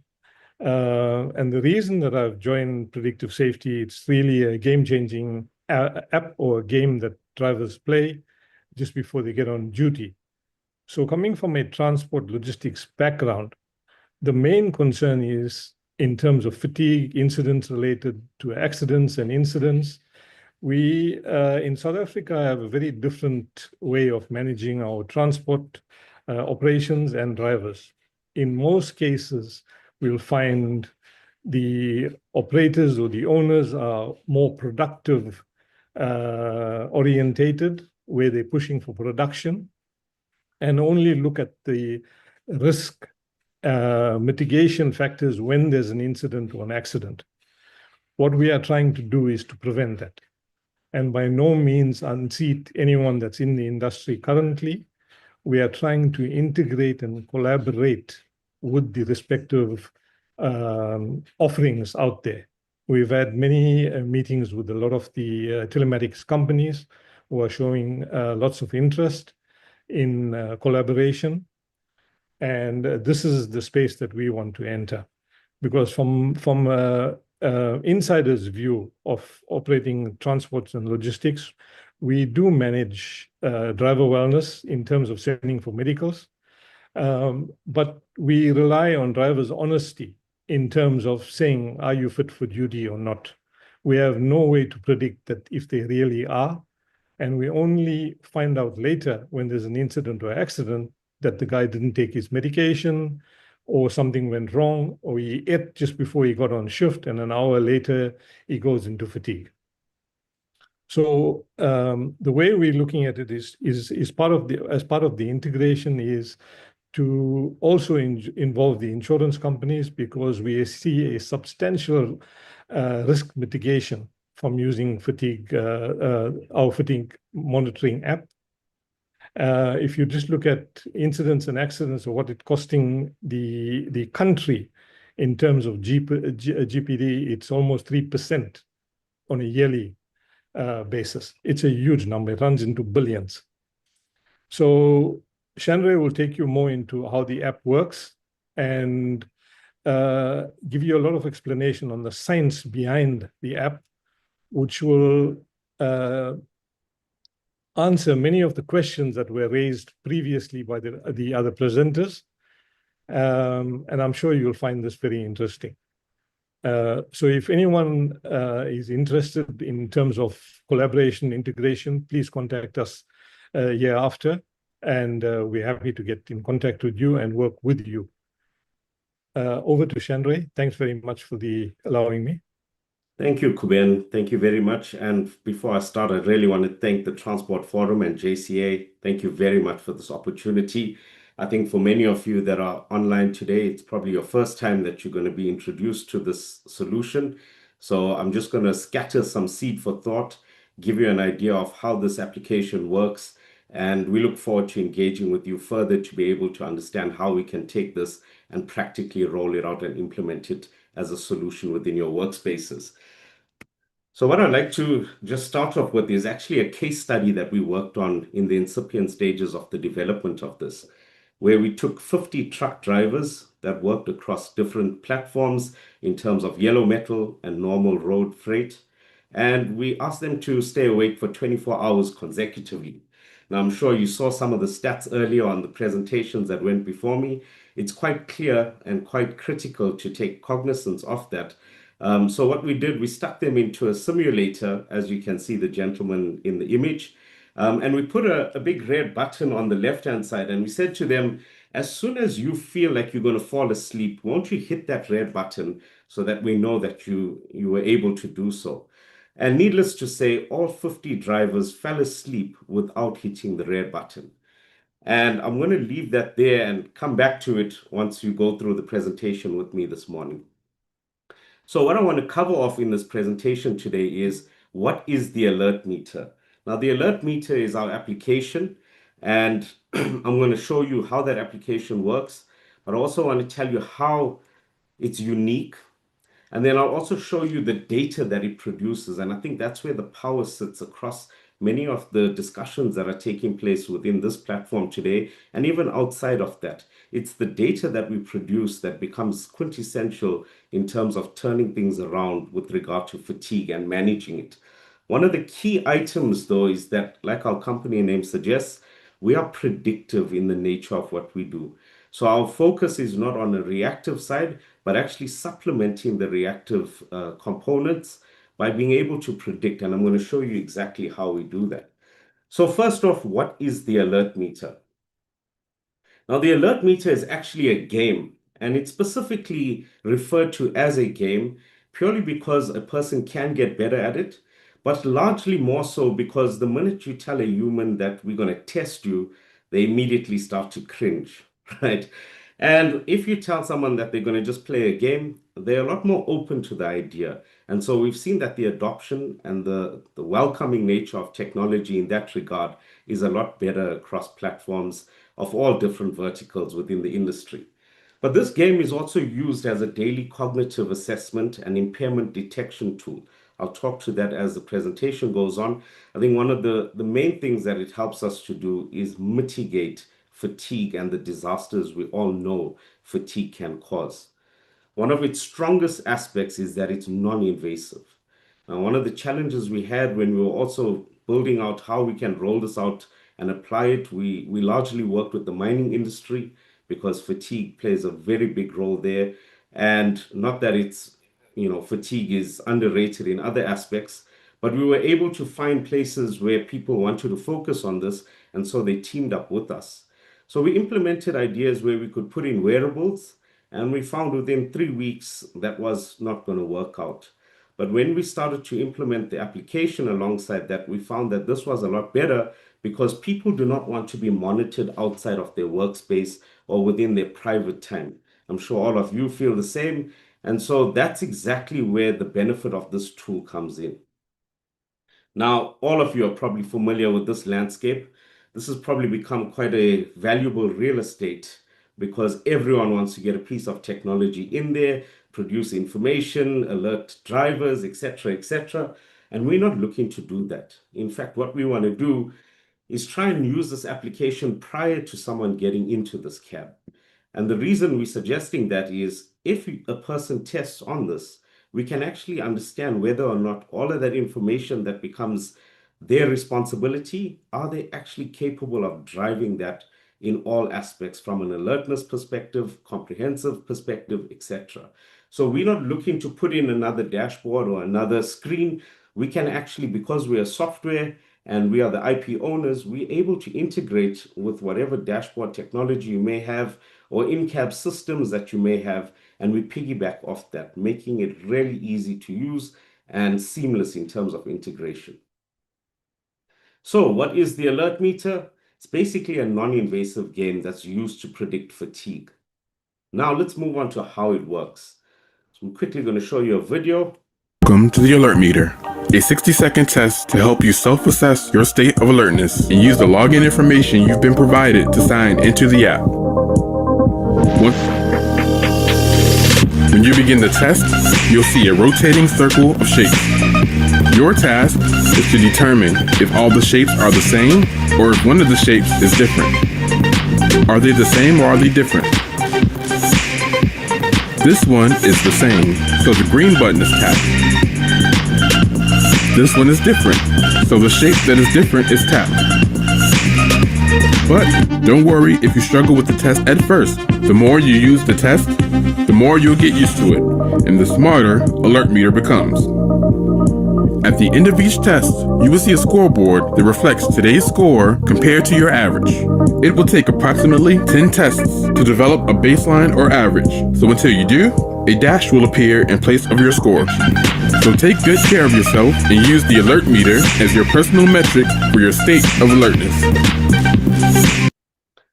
So basically, you've all just been trained on the alert meter because that's exactly what the training requires, is just an understanding of how this application works. And that means it's really easy and simple to use across thousands of people, depending on the size of your workforce, or even young, old, educated, uneducated, etc. And the smarts behind that really start off from where this whole technology began. So if I look at it in a really static fashion in comparison to that video, this tool actually began as a development tool for NASA. And one of the key requirements from NASA was that they wanted it to be language agnostic, and hence you see shapes. So if people are able to recognize shapes, basically you qualify to be able to use this. That leaves very few, if not anyone, that cannot be part of this. What you'll find is that there's a series of rotating shapes, and you've just got to answer one of two questions. Are all the shapes the same, or is one different? And obviously, if they're all the same, hit the green button, and if they're different, then tap on the icon that is different. Now, what we're looking at is not how many a person gets correct, but we're trying to measure things like reaction times, impulsivity, etc. So the object of the game is to play as fast as possible, as accurate as possible. And again, because it's a game, you'll notice that with time you develop what we call a baseline. And a baseline takes approximately 10 games to produce a baseline. And a baseline is produced for every single individual. And that's again the strength of this application. Fatigue cannot be used generically or as a blanket or just based on historic sciences that we've pulled together from a data analytics perspective. A person has to look at it from an individual standpoint. The reason for that is fatigue does not work in synchronized fashions. On Mondays, it's not my turn, and on Tuesdays, Jonathan, or on Wednesdays, Oliver. Fatigue happens. And the key thing about this game is that because you get better at the game, we know what is your baseline. So when you're not at your best, we can pick that up and detect it immediately so that we can start to strike a conversation. Again, this application is not a tool to dismiss people. It's not a tool to distract people from getting their jobs done. It's a tool to be able to bring about awareness of something that could have gone wrong. And while we've seen that fatigue is definitely something that's a lot more than just sleep, in the world that we live in today, fatigue is sporadic. You know, people could be lying on their bed thinking that they're resting, but they binge watch Netflix. That is not equivalent to rest. People could be doing side hustle jobs. We find that more and more as we start to dive in deeper with different work groups, is people check out from their day job and they're doing Uber Eats or Uber driving or Take-A-Lot deliveries and so on and so forth. And this actually jeopardizes their rest period. Now, I actually ran this personally for myself, but when it started to really hit home was when I actually joined my kids in getting a smart device, a smartwatch, because they wanted to measure how many steps they were doing. And so I wanted to set a goal of 12,000 steps. And as I started to wear the watch on a daily basis, I found that I averaged between 7,500 to 8,000 steps. But because I wasn't measuring this on a daily basis, I wasn't aware of that. And the only way I could reach this new goal was by introducing a specific time that I'd go for a walk. And so that's how I actually changed my lifestyle. And when you look at it from this standpoint, the same can be said for fatigue. And we see it organically. Is people initially play the game and they think, oh, it's just a game. And that's fine because we adopt that through their participation. But eventually with time, they start to realize that, hang on, the sensitivity of this baseline is actually picking up on the things around my lifestyle. And so without having to be hard on people, we're starting to see an organic growth and change within lifestyles because of the results of an unknown becoming known. So how does it work? It's just through a simple, easy to use, intuitive game. So let's look at why it's unique. Now, in terms of the algorithm, there's two parts to this algorithm. And the reason there's two parts, when you look at fatigue, there's a component of fatigue that you can control, which is your alertness. For example, if you're feeling tired, you could quickly have a Red Bull, have a coffee, have some water, rehydrate, etc. And there's a short period where you'll be able to continue doing what you set out to do. But then there's a second component, which is the fatigue that you cannot control. And this is where everything is compounding in terms of your lifestyle, how many hours you've worked consecutively, whether you've worked night shift, day shift, how you've transitioned from that. And I'll chat to that in a second. But let's just look at the alert meter test and what it's doing. So in terms of your alertness, vigilance, impulsivity, and reaction time, every individual score is creating a database of this information. Now, what this means is you cannot cheat the system.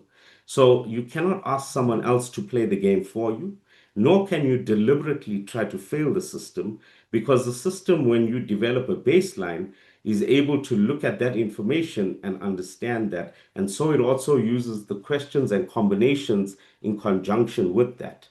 We have 8,500 combinations of shapes, so there's no human on the planet that can memorize those. But second to that is the way you respond to certain shapes causes your reaction time and your vigilance to be different to others. So for example, if you are quick with squares in comparison to another that's quick with hexagons, etc., this is how the game is able to understand whether or not someone else is playing for an individual's profile. And what it does is it'll flag the control room, but it will not let the player themselves know. So it then causes a supervisor, or however we administrate it in terms of control, to be able to now strike a conversation with that person and say, won't you just play the game in front of me while we have a quick chat? And now you can actually assess for yourself. The key thing around that is that risk could have entered the cab of a vehicle, that risk could have entered a workplace or a plant environment where the risks are much bigger and you are obviously prone to the demise of what that risk brings on board. That is, again, what we're trying to do is eliminate that risk by being able to manage it. Sometimes we'll find people are actually safe to work in an admin area, but are not so safe at that point in time to work in a high-risk area. So what the alert meter does by plugging into the biomathematical calculator, which is the Fatigue Risk Management System, or FRMS, that is measuring about 27 different elements in its algorithm. And that looks at the different items that are listed on this slide, but it's actually being able to predict for us up to 14 hours ahead as to when a person will transition in terms of fatigue and what that fatigue rating will actually be. Now, 14 hours ahead is huge because, I mean, typically a person shouldn't work more than 12 hours in a shift. But when you look at the transport industry, like many of my colleagues have already shared with you, people are pushing really strenuous hours. If we know ahead of time when a person is going to transition, that means we can work together to assist them. And that's exactly what we're doing through integration and the capabilities that others have shared today around the information that's being gathered. Now, this information, if you look at it, it's all pertaining to what causes dysrhythmia to your circadian rhythm. Now, I'm not going to talk too much about circadian rhythms, but we've learned how to measure dysrhythmia, and that allows us to be able to predict when a person, an individual, not a team, not a group, but an individual will actually transition. And that's where the power of this system comes into play. So why is it unique? We've patented all of this technology, meaning currently there are no competition or competitors that can offer what we are doing in a non-invasive manner. The only way one can come close to this is by continuously recording this information through wearables. But the moment you remove that device, there's a hiatus in the data that's acquired, and that means we lose the integrity of what we're doing, and it skews this. But we've actually been able to work around that. So I want to come to the last part, which is the reporting. This is a standard dashboard that we put into control rooms, or we can even make it available on your mobile devices, etc., because the application is best suited to these devices. Now, you've probably drawn your attention to the colors that are on screen, and I'm going to talk to those first. So what we've done is also patented the ratings that we have for fatigue. We've worked with chronobiologists who are actually part of our team, and they come out from the incipient stages of building this entire system and building all the information that's needed, but also the data that it produces. Now, every one of us starts very similar to a cell phone, is actually ironically what I liken it to. If you charge your cell phone or a device to 100%, it doesn't matter if you receive calls, messages, use it for GPS or Bluetooth or anything, that device starts to deplete from that 100% or the moment you unplug it. our bodies are much the same. So when we have a rest, we come into a state called guarded. And guarded is where you're perfect. You find it's typically for a Monday to Friday worker or an office worker. On a Monday morning, you feel like you're in guarded. You're in perfect control. There's no issues around your fatigue. But depending on the individual and the nature of their work, you then transition to this orange stage called significant. Now, significant is when I know that if I have some water or if I have a cup of coffee, I'll be fine. I'm still in complete control of my awareness and my capability. I have not lacked or slacked off in any of that. I'm not even feeling lethargic, but I just know that I'm starting to feel fatigue kick in. It's from there that you transition from significant into a state that we refer to as high. Now, high is the state where people are constantly yawning. You'll find people daydreaming, and their probability of making mistakes is a lot higher. Now, depending on the individual and their capacity to actually sustain fatigue, you'll find that their transitioning between high and severe is different across every individual. And severe is basically what we're trying to mitigate anyone from getting into. Severe is where involuntary actions take place. Things like micro sleeps, things like completely dozing off or forgetfulness, or you may be working with electrical stuff and forget to lock it out perhaps. You may be a driver and you lose, like we saw earlier, complete sight for those few seconds. And that's where we're trying to mitigate anyone from being in that state. And what the information that you see on screen gathers is the info from the alert meter that dynamically updates the calculator, the biomath calculator, and is constantly projecting based on that. Now you can see on this dashboard, I have a team of 37, and this could be their supervisor's dashboard, perhaps, that they're just managing. And what the report does by default is this built-in smarts bump up the highest risk individuals to the top. So in this case, out of the team of 37, this supervisor knows that the top 4 are his high risk employees that need to be assessed. Now it shows you all of the metadata, like when they clocked in, etc. But I want to focus more on the current status versus the next status. Now the next status is showing us when that person will transition. On the first individual, within the first hour of them working, they are going to transition from high to severe. That is definitely someone that should not be, for example, in a plant area. They are extremely prone to errors and mistakes and forgetfulness, and we can actually save a life by being able to mitigate them from entering there. Similarly, with the other 3 that are, or the other 2 that are actually going to transition into severe, but what you can see is the last person is going to transition within 9 hours from their current state. So you can then start to make a better decision as to, does this operator, because maybe they're one of my key operators, work for the first 4 or 5 hours of the shift and comfortably do so, or do I ask them to swap out a shift? Now, these kind of options never existed because we were not measuring and managing fatigue in this fashion. And this is where we're seeing a great change, because all of your employees are on here and you can start to see who is a suitable person that can change out with this, be it a driver, an operator, an artisan, etc. And so we can also put in other bits of information. And because we know we're just one component within a large landscape across the fatigue and the measuring and the management of fleets, we look largely to integrate with others so that this information can actually help supplement instead of unseat other existing tools that you may have invested in. Now, this is just a broad view across your team. We also offer a more drill down version. And this helps us tell the story of how a person ended up where they are currently. Now, if I look at this individual, I can see that the first day, and we record 14 days on the dashboard, but we have all of the information historically available. But on an immediate accessibility, 14 days prior is what will be available to you as the viewer. Now, if we look at this person, when they started off, they played the game, they answered a sleep question and took a countermeasure. And at that point in time, the biomath calculator was able to show us that they're in a state of guarded. But by 10 a.m., they were going to transition to fatigue. Now, because we have a 14-hour view across this entire shift for this particular person, we were able to see that they will end their shift insignificant, which means that person is not a risk for me. However, when I look at the nature of this roster and the way this person works, I see when they go home, I'm obviously not measuring them. And that's the reason we have the application.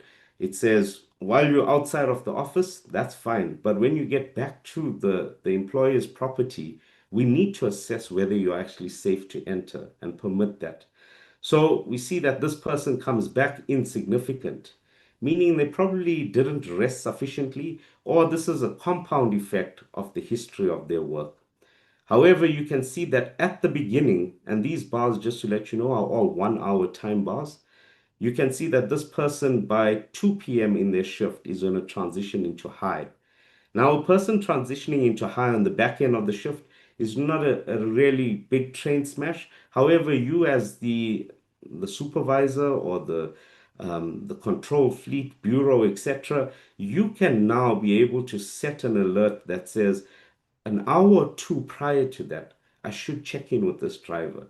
I should make sure that they play the game again, maybe take a rest around that time, and be able to help them and supplement them so that they can complete their journey or their shift in a safe manner. We look at this individual on the third day, and by the time they come back to work, we can see that more than half of their shift is actually going to be in a state of high. That immediately is a risk. If you look further at this particular individual, they then go home and rest, and they start night shift straight after 3 days of day shift. And when you look at this biomap clocking, you start to see that on the first day, they transition from guarded to significant to high all in one shift. But by the second shift, this person's already going to start to experience severe fatigue. And that's where the power of this tool comes in, is anyone and everyone is exposed to fatigue. But what are we doing to help those individuals and being able to manage it? Here's an example of what we've done with a company that does ADAS. So using their information, we're able to see what is the current state of alertness of the driver and their current fatigue. But we're also able to project and predict when they will move into a risk. And when you look at this, this is the entire journey of that particular driver and their route that they took. And we've got it here that at 5 to 3, the person was said to be insignificant, but we know that by 5 to 5, that person is actually going to transition into severe. Now the control room has 2 hours in which they can make decisions and assist the driver. We've seen with some of the Go Metro information that you can find geolocations and you can be able to find where there's maybe a truck stop or a convenient and safe place to pull over. And this is where this tool is looking to really transform and change the industry. So on the reporting side, it has the predictive built-in smarts that help. But more than that, it allows us to integrate and use this information with other systems that you have in play to be able to give you that better level of confidence, but also give you that predicted view that allows you to make the right decisions. So in summation, what is the alert meter? It's a non-invasive game that's used to predict fatigue. How it works is, as I've shown you, with the simple, easy to use, intuitive game. And why it's unique, it's because of the patented technology that we have that allows us to get individual scoring. And as I've just talked you through, the reporting that has some really powerful built-in smarts. So if we come back to where we all started, if those 50 drivers had just played the alert meter before entering the simulation tool, they would have found that none of them were fit to get in, and that would have mitigated any of them falling asleep. I want to thank you once again. I've put up this QR code. You're welcome to download the tool. It's accessible via any platform because it's compatible with all smart devices. There is a demo version that you can play, and you're more than welcome to reach out to Kuben or myself. Once again, thank you, Oliver. Thank you, Harry, for this opportunity. Really appreciate you guys.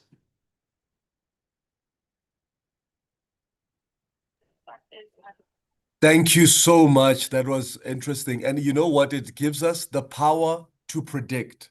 You know, when we can predict, prevention is better than cure. And this gamification element that Chandra has brought is absolutely fantastic. And I encourage everyone to have looked at that QR code and actually invest in getting a hold of them to make sure that we understand even deeper, because this looks like it could be a fundamental game changer. And also from a South African original company. So we're really, really excited about that. We're going to move over to another part of this that is very close to my heart as well, in terms of the SME sector.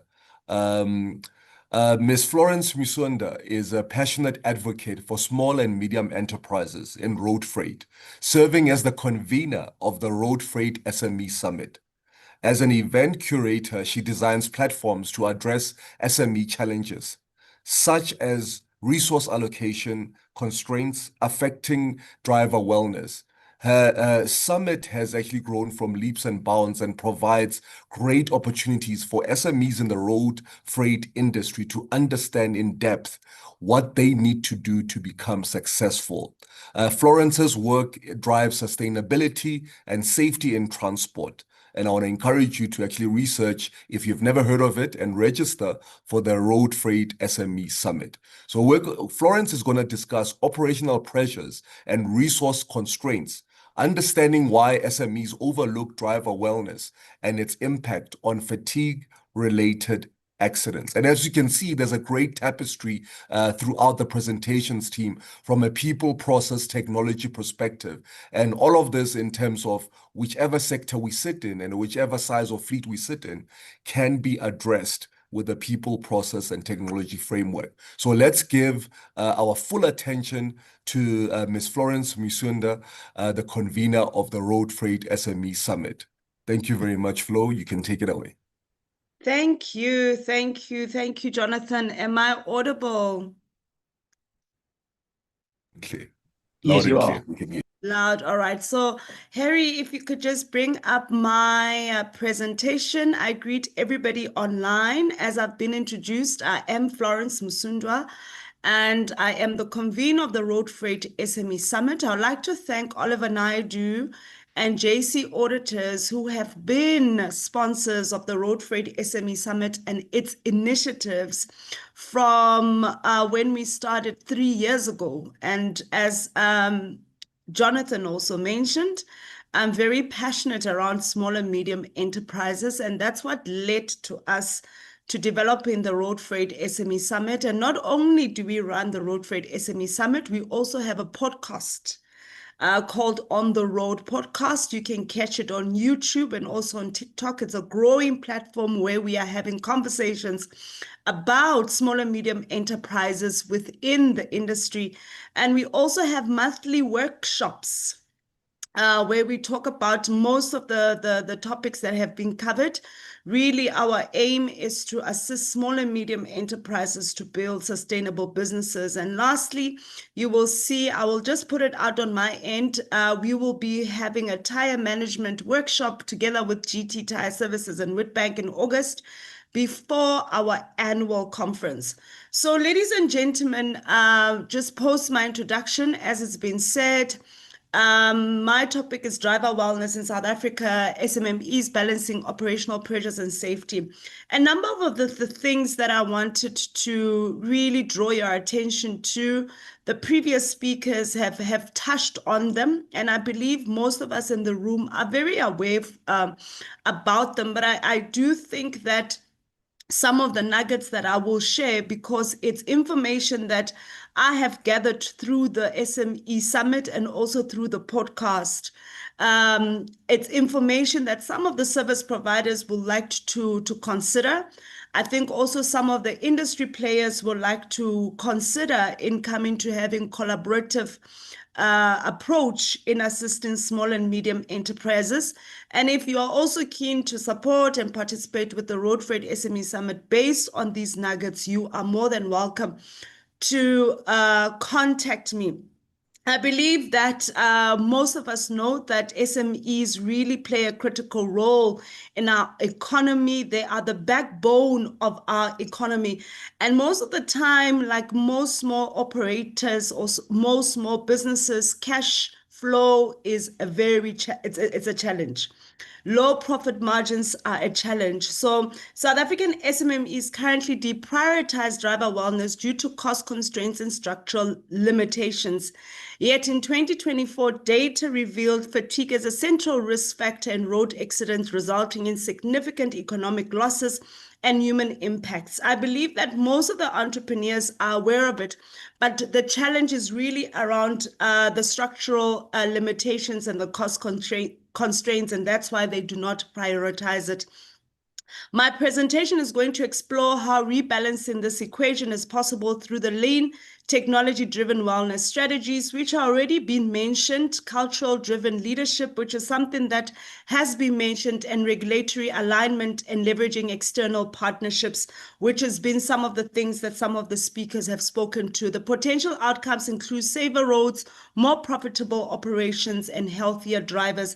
Harry, can you please move to the second slide?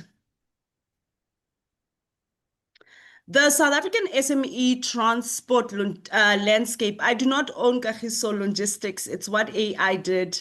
It just picked Kagiso Logistics, and am I also marketing Kagiso Logistics. But the South African small and medium enterprises form the backbone of the South African economy, accounting close to 87% of the labor force and accounting to 40% of formal employment.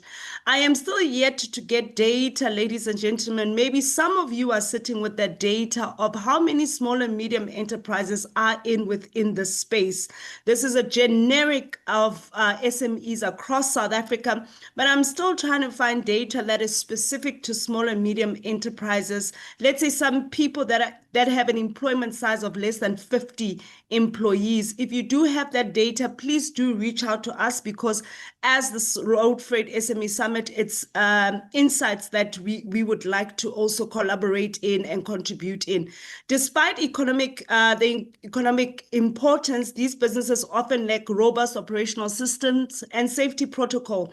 This one is I believe, across the room. We all know it is there. It's glaringly evident that a lot of small and medium enterprises lack robust operational systems and safety protocols. Rising accident costs squeeze already thin profit margins and divert precious resources from growth, notably behavioral factors, not infrastructure driver, most crashes, pointing to addressable human elements like fatigue and wellness. So these are the three most important nuggets or insights around SMEs that I wanted to highlight as effects that people need to take, or influences around SMEs within the space. So it's economic significance. SMEs do dominate.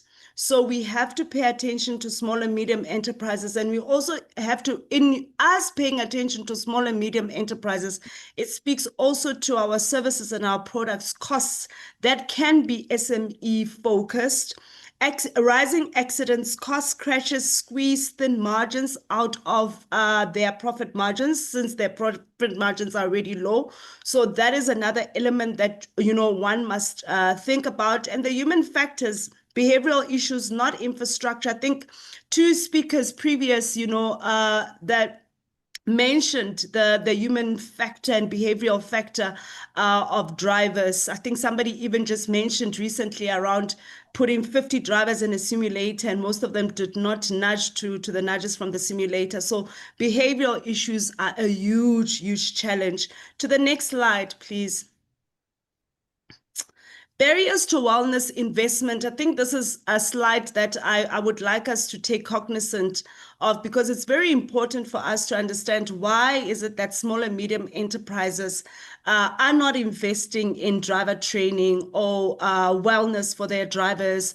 Earlier on, one of the speakers spoke about, that there's various telematics products that are out there, and it's what informs a lot of operators is the data that comes from the telematics devices. And one of the things that I have noticed and observed is as much as small and medium enterprises might have telematics, within their team, there's a shortage of very skilled human capital that can help the operators or the entrepreneurs or even just the team at large to interpret the data and for them to act on the data. So they might have the devices, they might have telematics, but most of them, due to lack of human capital and lack of resources, they're not utilizing the data that they are getting from their telematics. So the four main barriers to wellness investment is resource limitations, small budgets prioritize operations over health.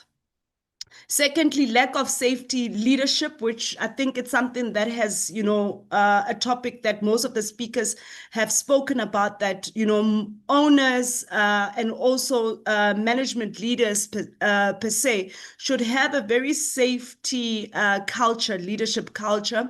No executive focus on wellness and low accountability. That is the challenge with small and medium enterprises.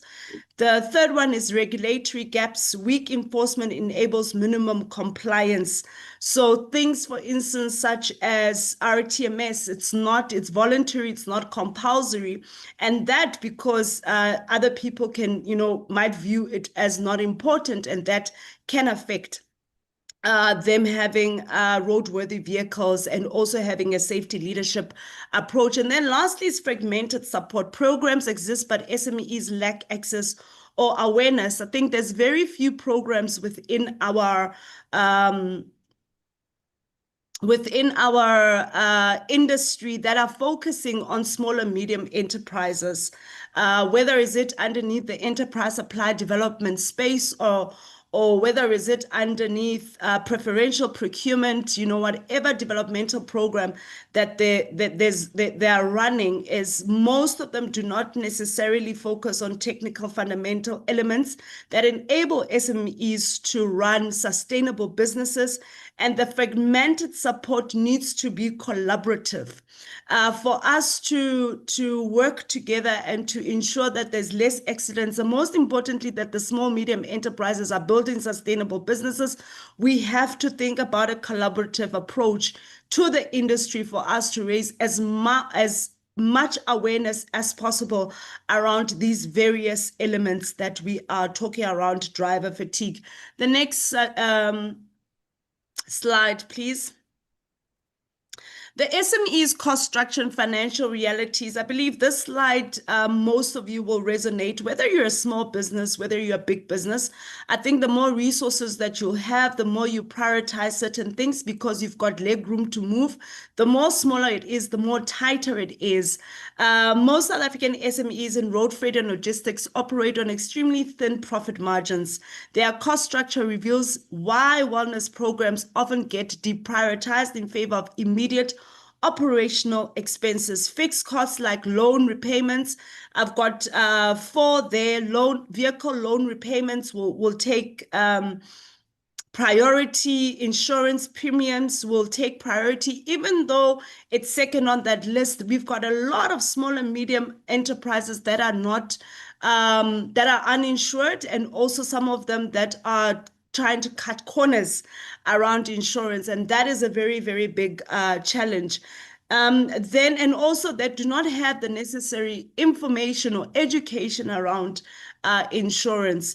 Then the depot, the office rental, that will also be a priority, and admin and their team salaries. So these are the fixed costs that most small and medium enterprises will focus on. Their variable costs will be fuel, vehicle maintenance, toll fees, trip-based driver wages, and compliance fees, etc. You can tell that most of them, this is what they will focus on, and hence they will deprioritize wellness and drivers. And I think it poses a very good challenge to most of us in the room that are service providers or industry experts that can come together and see how best we can have an approach to raise awareness and also provide free education for small and medium enterprises, innovative approaches for small and medium enterprises, for them to start inculcating within their operations. The next slide, please, Harry.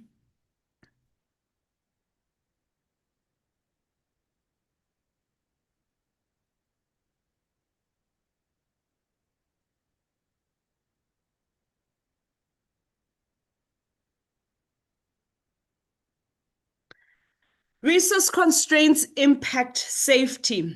Limited capital forces SMEs to under-maintain vehicles and reduce driver training investments. This is a truth that we all know. The statistics are alarming. 68% lack proper vehicle maintenance programs, and that's why we have partnered together with GT Tire Services to start an initiative around tire management workshops. We are starting in Witbank, and we are hoping to take it across the nation, and also with JC Auditors as one of our partners, leading to preventable breakdowns and accidents. Meanwhile, 72% report inadequate driver training.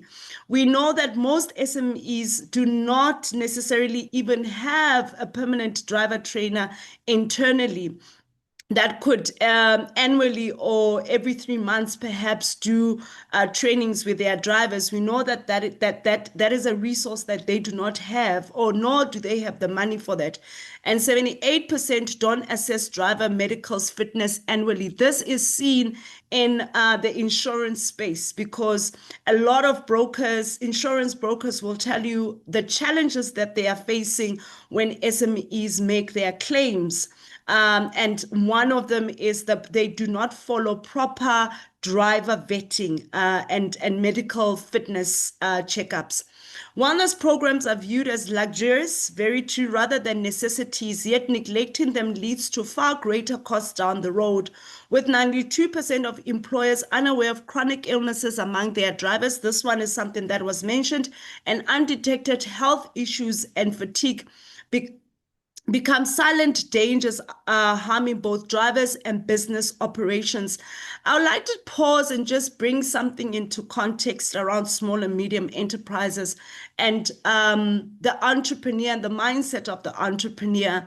We have to be cognizant that most of the small and medium enterprises, most of the people did not necessarily get into this business because they had a passion for the business, or because they were previously employed within the industry, or whether they studied the industry. Most of them got into this industry by chance, by just being told that there's a load of coal or chrome. And that's how a lot of people got into this industry. And because of that, and because of the lack of the fundamentals and technical understanding of the industry, that is why we are faced with what it is that we are faced with. And I think it's very important that most of the service providers, industry experts within the room, that we are cognizant that there needs to be, we need to invest a lot in the education of the entrepreneur about the industry. So it's 68% maintenance gap, 72% training deficit, 78% heavy health oversight, and 92% health awareness. So these are the four, key things that are affecting small and medium enterprises. Can we please move to the next slide? I'm trying to keep to my time. These are, according to research, the best practice interventions for SMEs. I personally believe, and I kept on using the word collaborative approach, I personally believe that more can be done. Even through the Road Freight SME Summit, more can be done. We cannot turn a blind eye and just focus on people that can afford some of our solutions, some of our products in-house, but we have to think very innovatively about how do we make sure that we educate the SMEs within the space until to such a point that they see the benefits of the importance of investing in wellness, and also they can make informed decisions. Some of these things is because people are just not making informed decisions because they're yet to understand the benefits and also how it can help them to stop bleed in their businesses. So the first is collaborative wellness drives, RTMC and Santam's joint campaign offering free screens and fatigue awareness. I believe we are aware of that. Safety systems implementation, risk assessments, maintenance plans, and driver monitoring through RTMS. I'm a very big advocate of RTMS. I'm also on the platform, even on Road Freight SME Summit. And Oliver and myself are constantly having conversations to talk about how can we make sure that we provide more information to SMEs for them to consider being accredited, because it will enable them greatly. Scheduling and training improvements, enforced rest breaks, shift rotations and fatigue policies. This one, ladies and gentlemen, again, earlier on, I spoke about the human capital of an SMME. It's very, very important that we are cognizant that most of them have a very, very small team. And some of their team members, because of lack of resources, they do not have the expertise that, for instance, a Jonathan Mpake would have, who's been in the industry for long. So you will find that they are running thin. You will also find that the drivers are, cutting corners. And you'll find that when you get into some of these operations, they don't even have a fatigue policy. And for me, it will remain an alarm, and it imposes a challenge to all of us in the room to say, we can talk about these particular challenges, but we cannot turn a blind eye that a lot of education must be given, a lot of awareness must be how can I say it? Yeah, being spread across around these particular fundamentals. Because if we don't get people educated, if we don't get people more cognizant about these, the chances are they'll make less informed decisions and we'll continue having the challenges that we have. And then lastly is technology adoption, emerging real-time drowsiness monitors and Internet of Things solutions showing promising results. On my podcast, I had the opportunity to sit with a colleague at CarTrack, and we spoke about technology adoption from the SME's perspective, and also their usage of data from telematics. And he did give me, he was quite enthusiastic that a lot of SMEs are, to a very large extent, now adopting technology. But he did also highlight that most of them are struggling to execute on the data that they are receiving from the devices. Then lastly, I think I would move to, I think I'm going to my second last slide, if not my last. Yeah, recommendations. This one is my last slide. Recommendations and a call to action. I thought this was very important, for me to add, because I'm speaking as a person that convenes small and medium enterprises, that is very much aware of the challenges of that transporter that has 2 trucks, 3 trucks, 5 trucks, 10 trucks.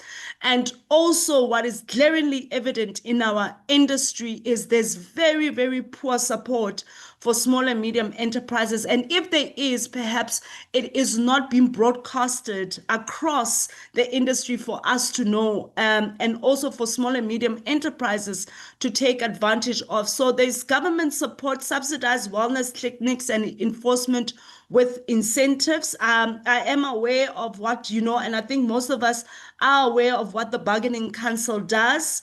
And some SMEs also participate. But even something as small as, I think I once had a conversation with Oliver, that how are we going to get small and medium enterprise incorporate wellness days?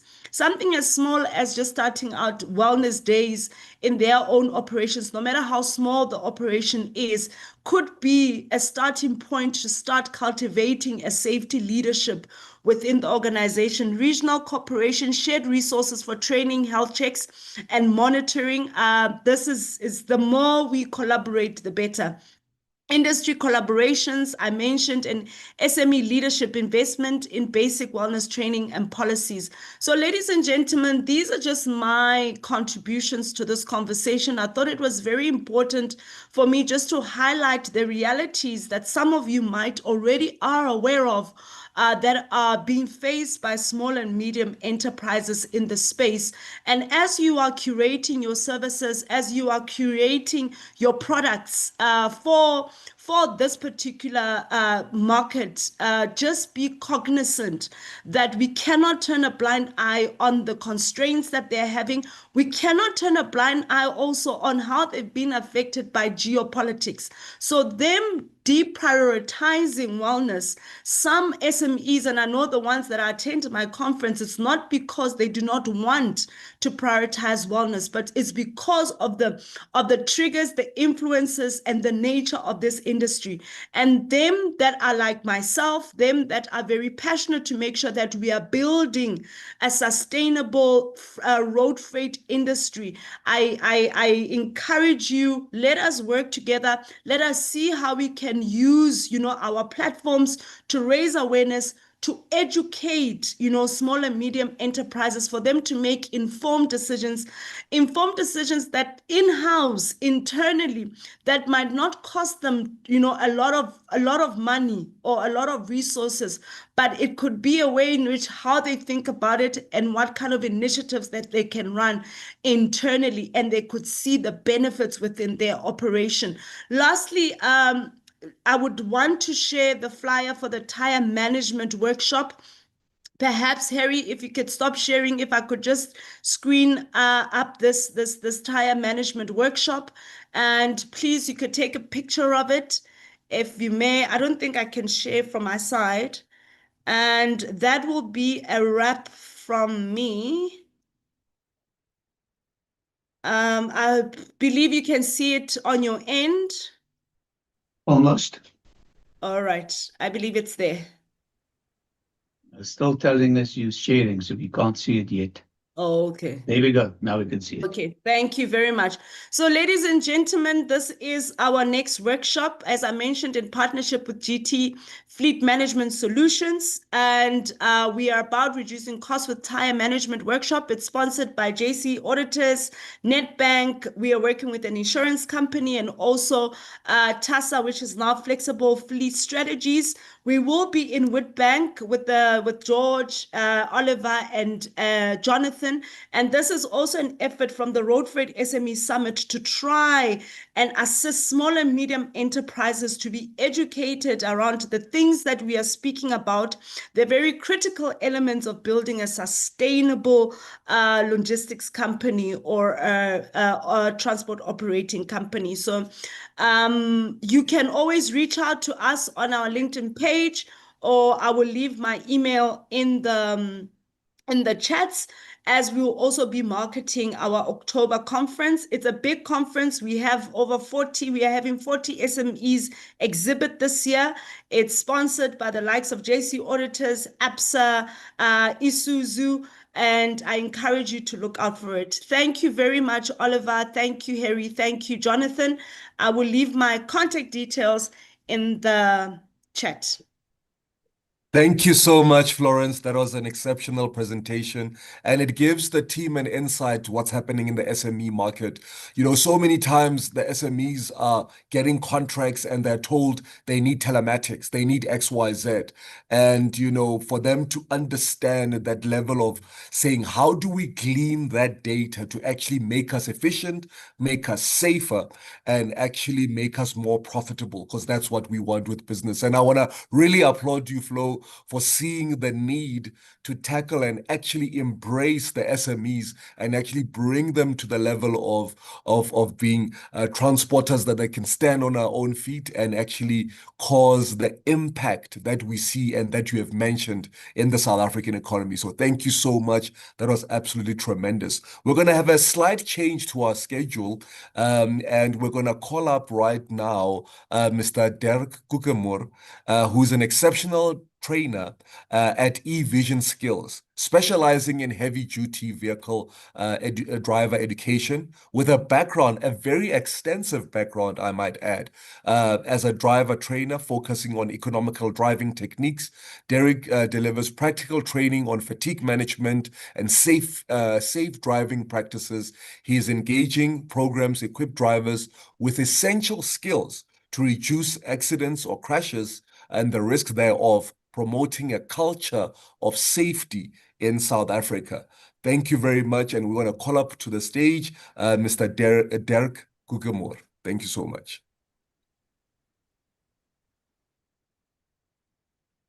Thank you very much. I really appreciate the opportunity.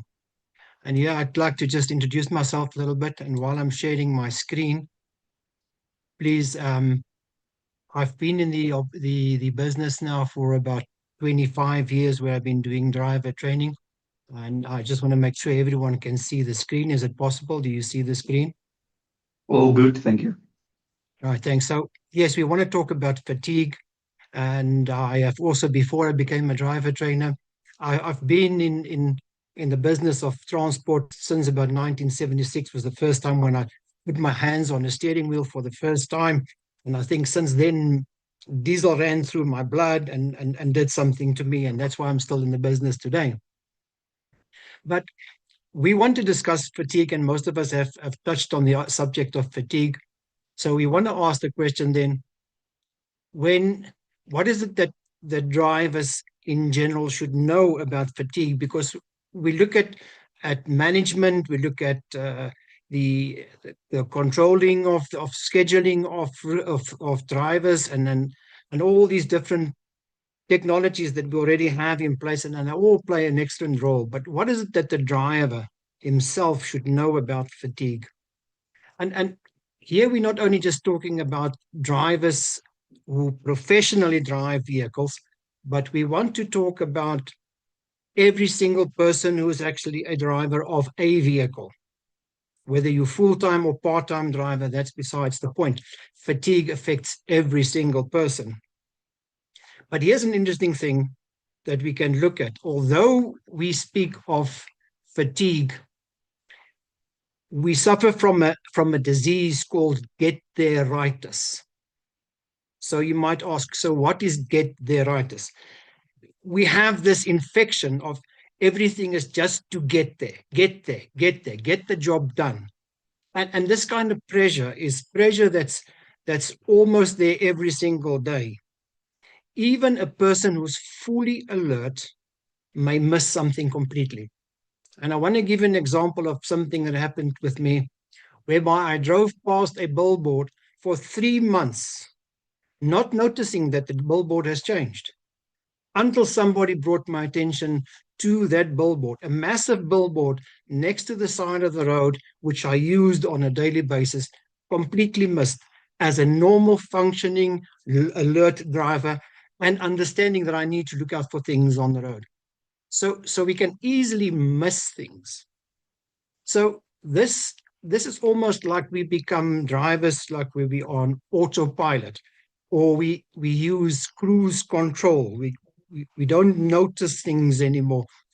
And the human mind is not possible for the human mind to function and see everything. It filters out important information and might even, so it doesn't filter important, but takes the important information, will keep some of it, but most of it will be filtered through and be considered as not important. It's not going to affect me.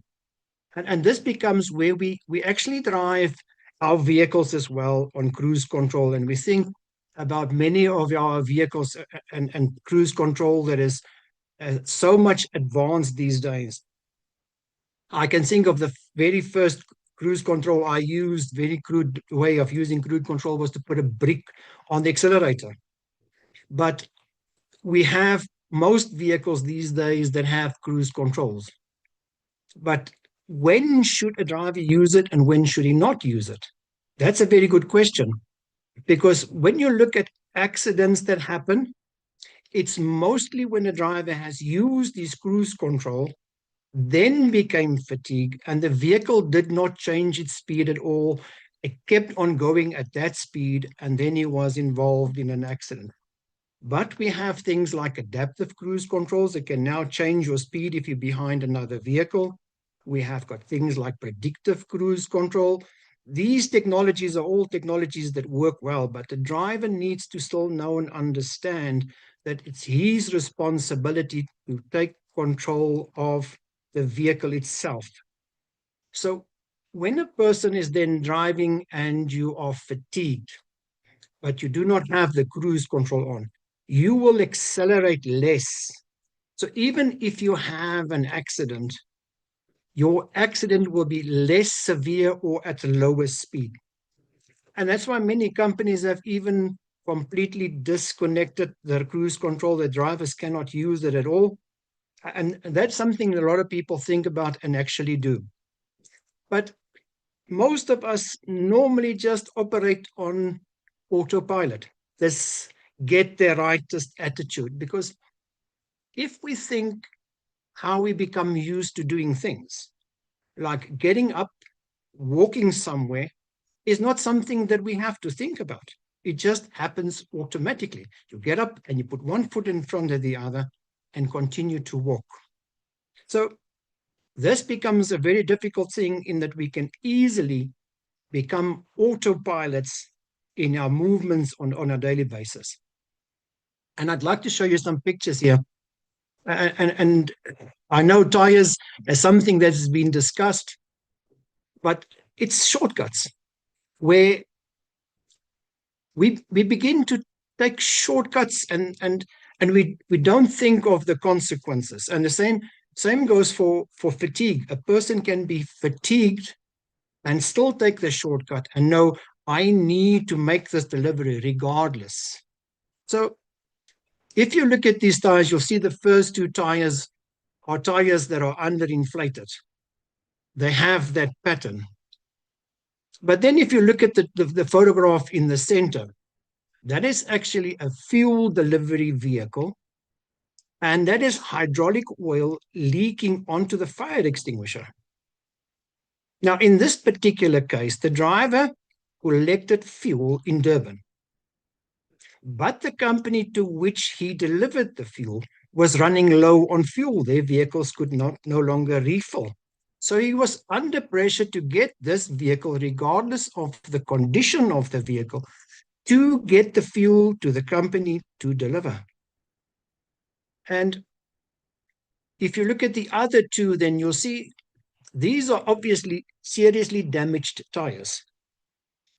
Those drivers still went and made deliveries with these tires, obviously thinking that when I get back, it can be changed then, because I don't have the time to change the tire now. Delivery comes first. There's more pressure for us to get there and get there fast. So I'll take the chance, and then when I get back, but then when he gets back, a next driver takes the same vehicle, and again, a next vehicle, or the next driver, and it continues, where this cycle of shortcuts becomes the norm. So I don't know of a company where I've ever gone to where they do not have these fatigue policies and procedures in place. They have them in place, but it's how they actually apply these. I've heard people say that no load is so urgent or so important that you as a driver should pay with your life for it, right? But then it gets to the question of remuneration. How do we actually pay the driver per load? Now, the driver then thinks, one more load, just one more load. Instead of 10 loads, get 15 loads in for the month, or 12 or 13 or whatever. Every single load is an extra income for him. So there's ways we can go about this. We can do things. We can tell the driver that this is what you need to do. You get quality and sufficient sleep. But does he even know and understand what is required? And drivers who's been on the road for many hours, many days, many months, many years, they fully know and understand what fatigue is and what it feels like. But it's important that they know and understand that they should get the sufficient sleep, that they should not build up a sleep debt, that they should not overuse drugs, even if they are prescribed, or even the use of illegal drugs. Even the eating of a large meal would be a serious problem, because we all tend to want to go to sleep after having a large meal. And eating meals on the road is not always that easy. And then also, again, drivers sitting behind a steering wheel many hours a day, 10, 15 hours a day, 10, 15, for weeks on end, and even sleep and live in that cab. So they seldom then get the opportunity to even exercise on a regular basis. Even that, to the extent where medical fitness will be overlooked. So the importance of sleep is very, very critical. And it has been discussed by previous presenters as well, whereby your cognitive functions is going to be decreased, your ability to make decisions. And as a driver, you are faced with thousands upon thousands of decisions per day where you even miss things and don't see all those things. And think of this little exercise. How many red cars did you see the last time you were driving? And you'll think, but I don't see them. Because even a normal, perfectly healthy driver will miss certain things. So if you are fatigued, it improves or increases the risk of your having an accident, especially if it's high attention jobs such as driving and even machinery working. So you need to understand as a driver that these are the things I need to look out for. If I'm fatigued, I should not have this macho attitude and think, no, I'm strong, I'm young, I can still do this, work extra hours, put the extra time in. So the importance of proper sleep and quality of sleep should never, ever be underestimated by the driver himself. But it goes a lot further than just the driver. His entire family should know and understand the conditions in which he operates and works. Because it has been discussed that microsleeps is a reality. It happens. It happens to nearly every single driver on the road. And we've discussed and said that it can be between 2 and 30 seconds. And what is the distance a vehicle can cover at that time? So having a balanced lifestyle, we've discussed, someone has already said, that food plays a critical role. But does the driver fully understand what a balanced meal really is? Or is it just buying food that's cheap? And even your family life, your social life, how much time you have with your own family and what that means for you as a driver to have a balanced family life. Hydration, especially in summer times when it's hot, you need to hydrate more. And these are things that we need to bring to the attention of the drivers. Management should know and understand that, the risk management, the health and safety department, everyone should be involved in understanding that. So we've already mentioned drugs, sleep, many hours on the road. But then there's something that's very important, and I know that some have alluded to this as well, is mental wellness. Just to understand sometimes that a driver being out on the road for 23 days, 27 days, 30 days, 3 weeks, 4 weeks, 6 weeks, that happens with long distance drivers, where they're on the road for many weeks. But one of those drivers said to me, I'm going through a divorce at the moment. So now can you think this man is going through a divorce and all the things that goes with him and his mental wellness and the mental thinking ability of this driver while he's driving a heavy rig? And there are many myths that people have. They think, if I wash my face, I can stay awake. If I have cold air blowing into my face, I put the air conditioner on cold, then it will keep me awake.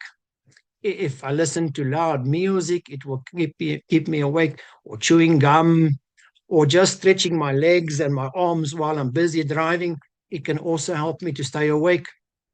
Or my willpower alone will help me to stay awake. It just doesn't happen. The only thing that really works for staying awake is to have good quality sleep, nothing else. So this is then my last slide. And this slide shows that it is a balanced thing. It's a multi-pronged approach. Everyone should be involved. The driver, his family, the community that he lives in, the shift scheduling, health and safety. I can remember one of my own experiences when I used to work night shift as a driver, that I stayed in a flat, and come holiday times, the kids would be playing in the passages, making noise, making it virtually impossible for me to sleep during the day while I had to go and work night shift. So these are the things that drivers have to live with on a daily basis, and they then need to be educated how they can play a bigger role in being safety aware, and especially when it comes to fatigue, and even to improve on their ability to see things. And one of the most dangerous things on the road, obviously, is the thing that you don't see. It might be a stop street, it might be a red traffic light, a child, another vehicle. If you don't see this, you as a driver is not going to take any action. And that is what makes it difficult. So a driver has to work at it, become a better driver, notice things better, learn to observe, and then play a huge role in your own safety. Thank you. Thank you very much, sir. What a tremendous presentation. And I think you touched on a couple of number of points that further emphasize the human element. There's been a great tapestry in this whole session about the human element, understanding that driver behind the vehicle, understanding what he goes through from a personal perspective, a mental health perspective. What do they go through to function and be actually the face of the organization driving this? And another element you touched on is this thing of us remunerating bad behavior. So as an industry, there's something that sometimes we do. We want to remunerate drivers by delivering number of stops, number of parcels, number of delivery points, and it designed in efficiency, but it actually can cause an issue that is commensurate to the socio-economic levels and things that are happening in their lives at home. And they push themselves too hard.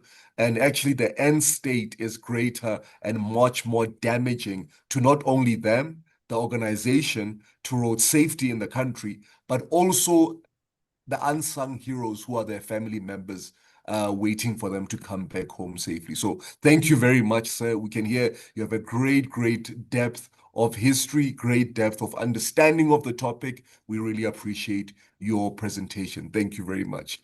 We're going to move over. Thanks, sir. We're going to move over to Mr. Renku Breg, who's the Chief Executive Officer of Control Fleet. Renku is the CEO and co-founder of Control Fleet. And Control Fleet is a supply chain digital transformation platform. He's an expert of that. He holds a master's degree from Stellenbosch University with over a decade of experience implementing software solutions that leads to greater efficiency. Control Fleet provides next generation transport management tools, and Renku's focus is on data analytics, helping fleets combine fatigue management, enhancing safety and efficiency. His vision is to digitize logistics across Africa and beyond, and here to share with us, turning the focus on fleet facts to flight fatigue rather. English is depleting the longer the day goes, to fight fatigue. It's Mr. Renku Breg. Thank you so much, Renku. We really appreciate you joining us today. Thanks, sir. Thank you, Jonathan. Thanks for those kind words, and congratulations on your award last night at the Transport Evolution. Also, special thank you to Oliver. Thanks for inviting us. It's a very relevant topic. And Harry, always steadfast in your organization skills and bringing all the industry together. So thank you for the opportunity. I'm going to share my screen. So Control Fleet, as Jonathan, as you've introduced, we are a technology business, and our clientele is the transport industry. So we are invited in many different transport boardrooms to talk about their pressing needs and how they can digitize and digitally control or improve the problems and the challenges that they face.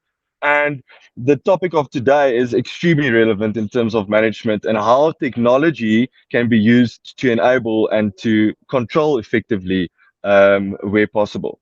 So I loved Andres' introduction in terms of the context to why the importance. I enjoyed the discussions in terms of the data that already exists in most of our transport entities in terms of telematics, etc. My take is going to be slightly more on the operational technology that can be used in terms of transport management software. Um, and I'm going to use an example of how we as Control Feet are managing that. But by no means I want to turn this into a sales pitch. There are multiple transport management systems, and the core functionality of all of them should potentially already be aligned and are aligned and doing similar aspects. And transport operators just need to be informed on what is available to help them navigate to that. So the three aspects I would love to cover is what, the difference between being proactive versus reactive when looking at transport management systems to help fight and manage the driver fatigue. Then obviously something that is echoed through all the presentations today is we can only improve what we can measure. So we need data, and we need to have that data tell the story for us to be able to impact. And then lastly, I think I just wanted to make another comment also in terms of the alignment of incentives. And Derek, your introduction before mine, thank you for switching my sessions around, really puts the platform for that quite nicely. So what is a transport management system? For just brief for those that are not working with that every day, all day. Effectively, a transport management system is the digital method of controlling what's happening on the brick and mortar outside. And if your transport management system truly mimics what's going out on the field and what you're experiencing on the road, then you have a digital control of what you can start to manage. And with Control Feet, we latch onto the telematics of each of our transport operators. And in most cases, they use multiple telematics providers where we aggregate that telematics for one view. And then we use that data for the transporter to start planning orders, jobs, instructions, what they must do, what the real execution that happens on the road is showing digitally on the screen. And that is where the first proactive aspect of driver fatigue comes into play. If your operation is truly digital and is managing their operations from a digital perspective proactively, you are in a position to plan preemptively as far possible what must happen. And a practical example of that is, do I plan my sleeping points?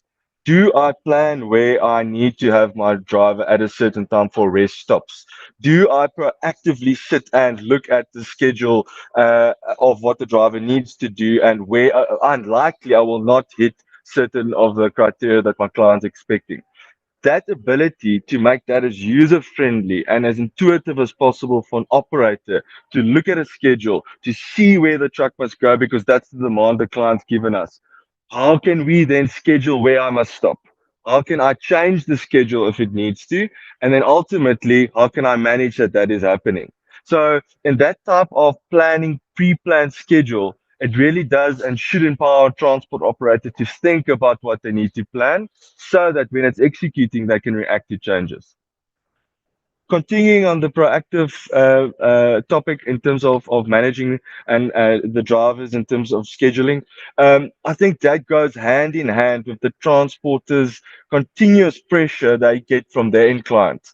The age-old, where's your truck? When is it going to be here? I expected it sooner. The consistent struggle to share ETAs and real ETAs and manage expectations ripples down to our drivers, and we all know this. This has been echoed through today. What a transport management system should and can do is try and alleviate that expectation and align reality with what is not going to play out and inform a client preemptively. So in many of these transport management systems, putting in expectations of your clients in terms of expected ETA, but errantly in your proactiveness, putting in dwell times at certain of those events. Put in a dwell time at a certain stop. Put a estimated dwell time when at certain loading points and offloading points, so that you already are factoring in that you are expecting those drivers to rest. You are planning that they are going to rest. And when you then start sharing an ETA to a client, it is realistic. and you're not getting beaten by the stick the whole time because your ETA is not being accurate, and you're not channeling that pressure down to your driver because they need to catch up now because we're already late and we're not managing client expectations. In this digital preemptiveness, you can start doing that by putting in accurate planning dwell times and sharing that with your customer continuously so they are informed. And it makes that proactiveness the way to go forward. On the print screen, you can see below or on my screen, the bottom part shows an example of a transporter sharing a customer portal link to their end customer to continuously show the progress of where the vehicle is, so that it takes away the noise of where's my vehicle, is it going to make it, have we discussed the ETA, and in this case, by already putting dwell times, we are already going to have a more accurate ETA when we start planning proactively. What also makes a very dramatic impact in managing our drivers better is by managing our execution better. And that is where optimization can play a critical role. In so many cases, we find our transport clients not taking enough time or not using technology to optimize their planning. And the inefficiency that happens when they then give those drivers the instruction in an ineffective route equates to extra driving time, which equates to extra hours, which equates to less rest.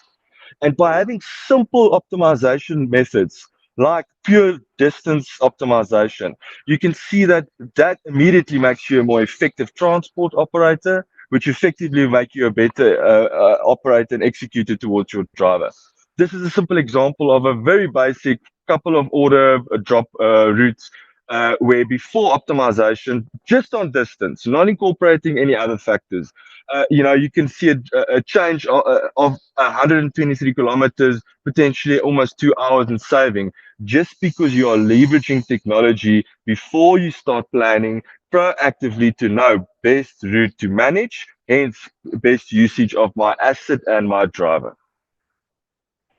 Then, if you are starting with your execution, you are scheduling, drivers en route, action is happening, how can you then also, again, on a proactive tone, start prompting when you need to manage certain exceptions? That is where certain transport management systems can help you setting up what we call in our world watches, prompts based on certain alerts. So we have many of our clients that prefer receiving direct messages via SMS, email, Telegram, because the noise of all the other messages are too much. But if you can specify which users based on which escalations should receive a message based on dwell time, standing time, idling time, unauthorized stop, that they can still action and they can still be proactive to make an impact on changing that very instance that is occurring versus only reporting on it afterwards and trying to learn from the lessons.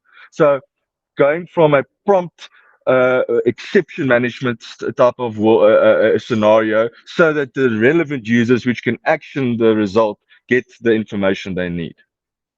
Obviously, the driver app, we all know in the transport space, is not a fad. It is, in our world, we believe it's a true empowerment of the true reflection of a transport company. It's not just the guys in the office that are digitizing. It is really our drivers that are getting to learn and understand and master driver applications. And that is the future of the method of how we will communicate to our drivers, how we inform them accurately, in time and in advance, how they can respond to us in real time so we can have a very fluent and digital way of communicating and managing each other. And the driver per se is not just there for the EPOD to inject a better cash flow cycle for a transporter. It is there for better communication also, making sure we empower our drivers to communicate real time on things that also they need to tell you, which affects their route, which affects their fatigueness, which affects their inefficiency. Obviously, if we are not proactive, we then also have to have a method to be reactive in terms of historic data. So in our world, because we have all that telematics feed coming from our transporters, we can relay the actual to the planning so that we can start to analyze where was the wastage, where did we not effectively manage our vehicle and our driver well enough, which equated to fatigueness, which equated to ineffective driving times, so that we can start managing and measuring where we need to improve. This is an example of a report that many of our transporters use to effectively see where they've gone wrong. This is an example of a route that should have taken 14 hours, 29 minutes, 860 kilometers. It equated to 1,300 kilometers and obviously wasted time. Then obviously we can start analyzing where do we improve. Do we change our route? Do we change the expectation then obviously of our client? Do we put in more sleeping stops? How do we go forward and make and become better? Also on the reactive side is then afterwards to start reporting on things like dwell time, and start then changing our habits. So if we know that certain loading and offloading points equate to more dwell time, which might equate to more driver fatigue, and we are not factoring that in the next time we do that order, in the next time we plan that schedule, we are not going to have a next time realistic ETA, and we will be under pressure again. And again, the driver will have to do extra work to get ahead of the schedule. But if we can start measuring what dwell times have equated in the past at certain points, one, it can enable a transporter to have a very strong and direct discussion of their loading and offloading points. And two, they can start planning better because they know dwell times will be longer, hence plan effectively so we know we're not going to be under the cuff and pressure our drivers to work in unrealistic times. A bottom part of what you're looking at also now is a typical example of a utilization report on a graphical timeline schedule where we can start to see, are we looking at efficient dead spots where we would hope that is where we have time to schedule drivers, because we know that we need to schedule them a certain number of hours. We know we need to have them in certain resting stages. Can we visually see that so that we can in real time plan better? Because the dread and the age-old aspect which bugs most transporters is they don't have the data. I don't have the available data at the real time that I needed to be able to make quick decisions when I'm doing driver planning. This typically happens on Friday afternoons over a weekend where drivers want to go home at certain places.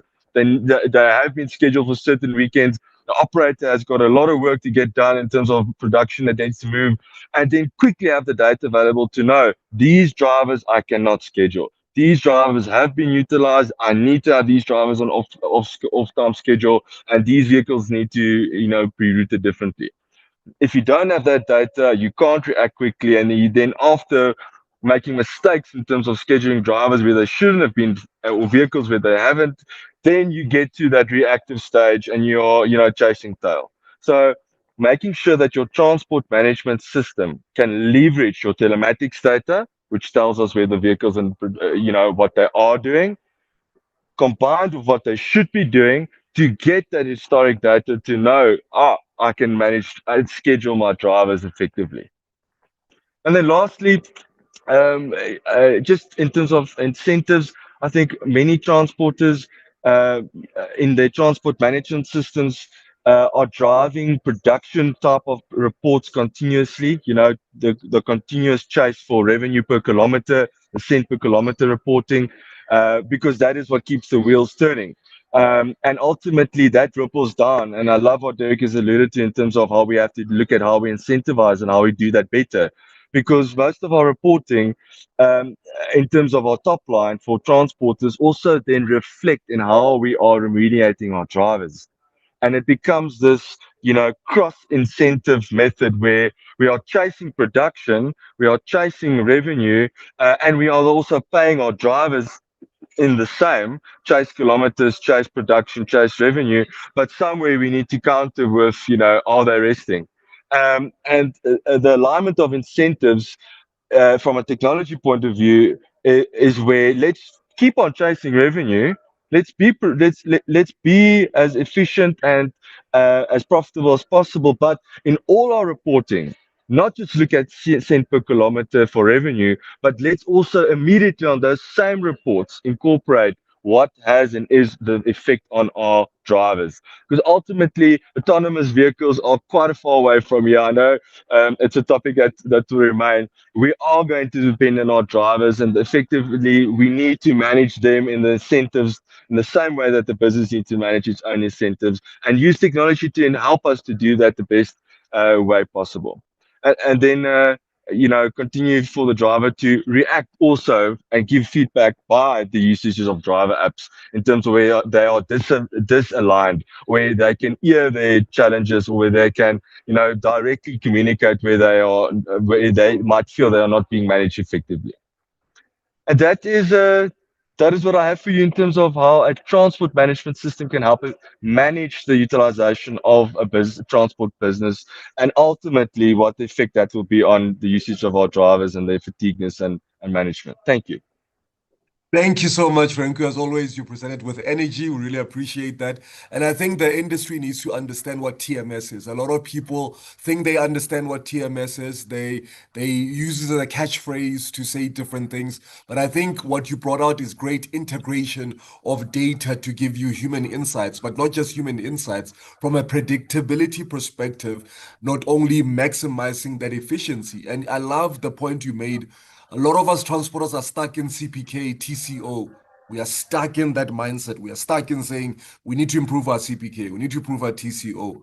Yes, but how do we use technology to shine the light of your operation and actually understand it? Because there's a customer centricity element, there's a profitability element, there's an ESG element, but that human element integrated together. And what transport management solution gives you is orchestrated visibility. It's a lot of people will say that in supply chain management. What does it mean? Yes, let's schedule it. Let's see where it should be scheduled. Let's see what it's doing. And let's go back and actually see what plan versus actual is to further improve our total supply chain. So I really want to appreciate you. Thank you so much. You're doing incredible work.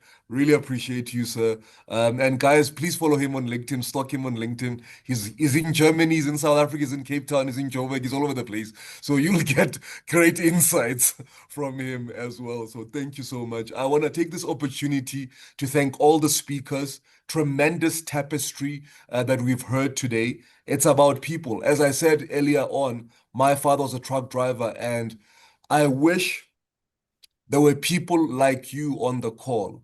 There were leaders and captains of industry way back when he was a truck driver who care so much to bring tools that are actionable to make sure that they are cared for.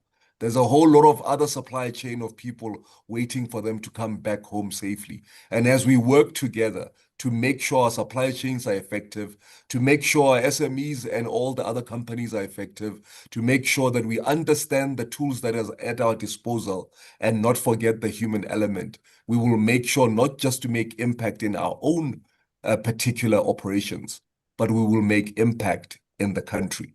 I want to thank Harry for the opportunity, and I want to thank Mr. Oliver Naidu for thinking of me or for doing this. I really appreciate the time. I really appreciate the attention, and we've had a prolonged session, but everyone has stayed with it. You've been attentive. You've been asking questions, and I want to thank you so much for that. You are impacting people's lives. Thank you very much. Back to Harry and Oliver. Thanks. Thanks, team.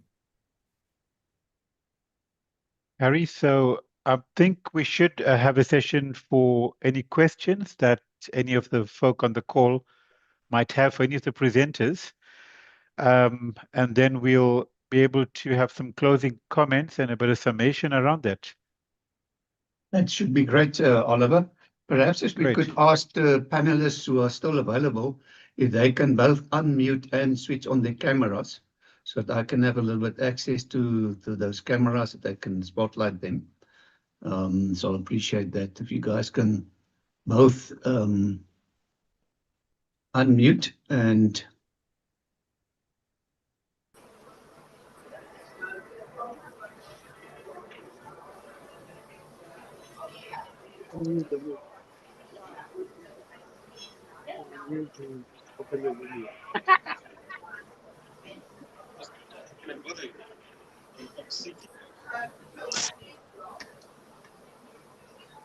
only the presenters. Okay, there we've got Shanghai.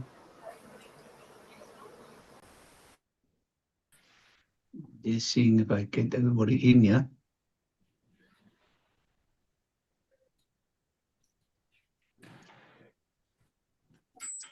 Well, I think it sounds like the presenters did a phenomenal job because I don't see any questions, only notes and messages of appreciation. So fantastic. Well done to the presentation team.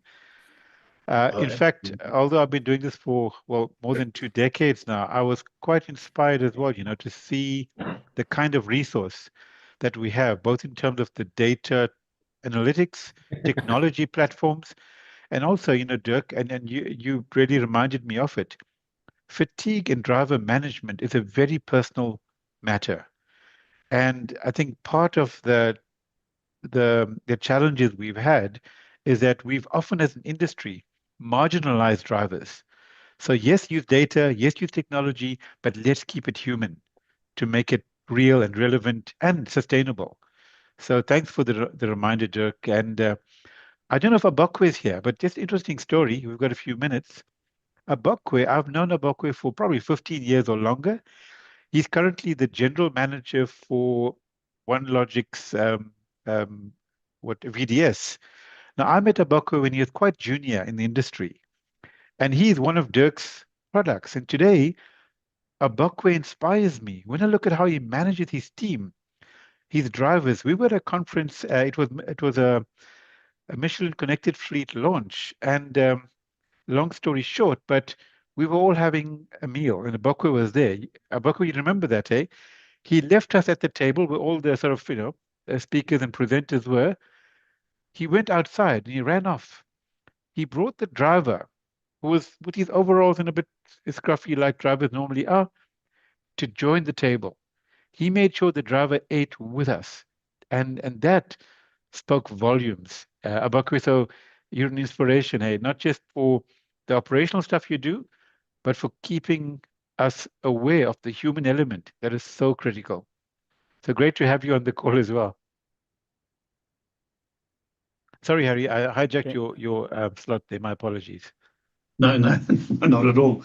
All right, so let's see. Maybe people from the audience, you're welcome to unmute or raise your hand, and when recognized, then you can ask a question to the panel as a whole, or maybe you can direct your question to one of the members of the panel. So let's see, are there any takers on this opportunity? Can I go as well? Is that okay? Please, Jonathan.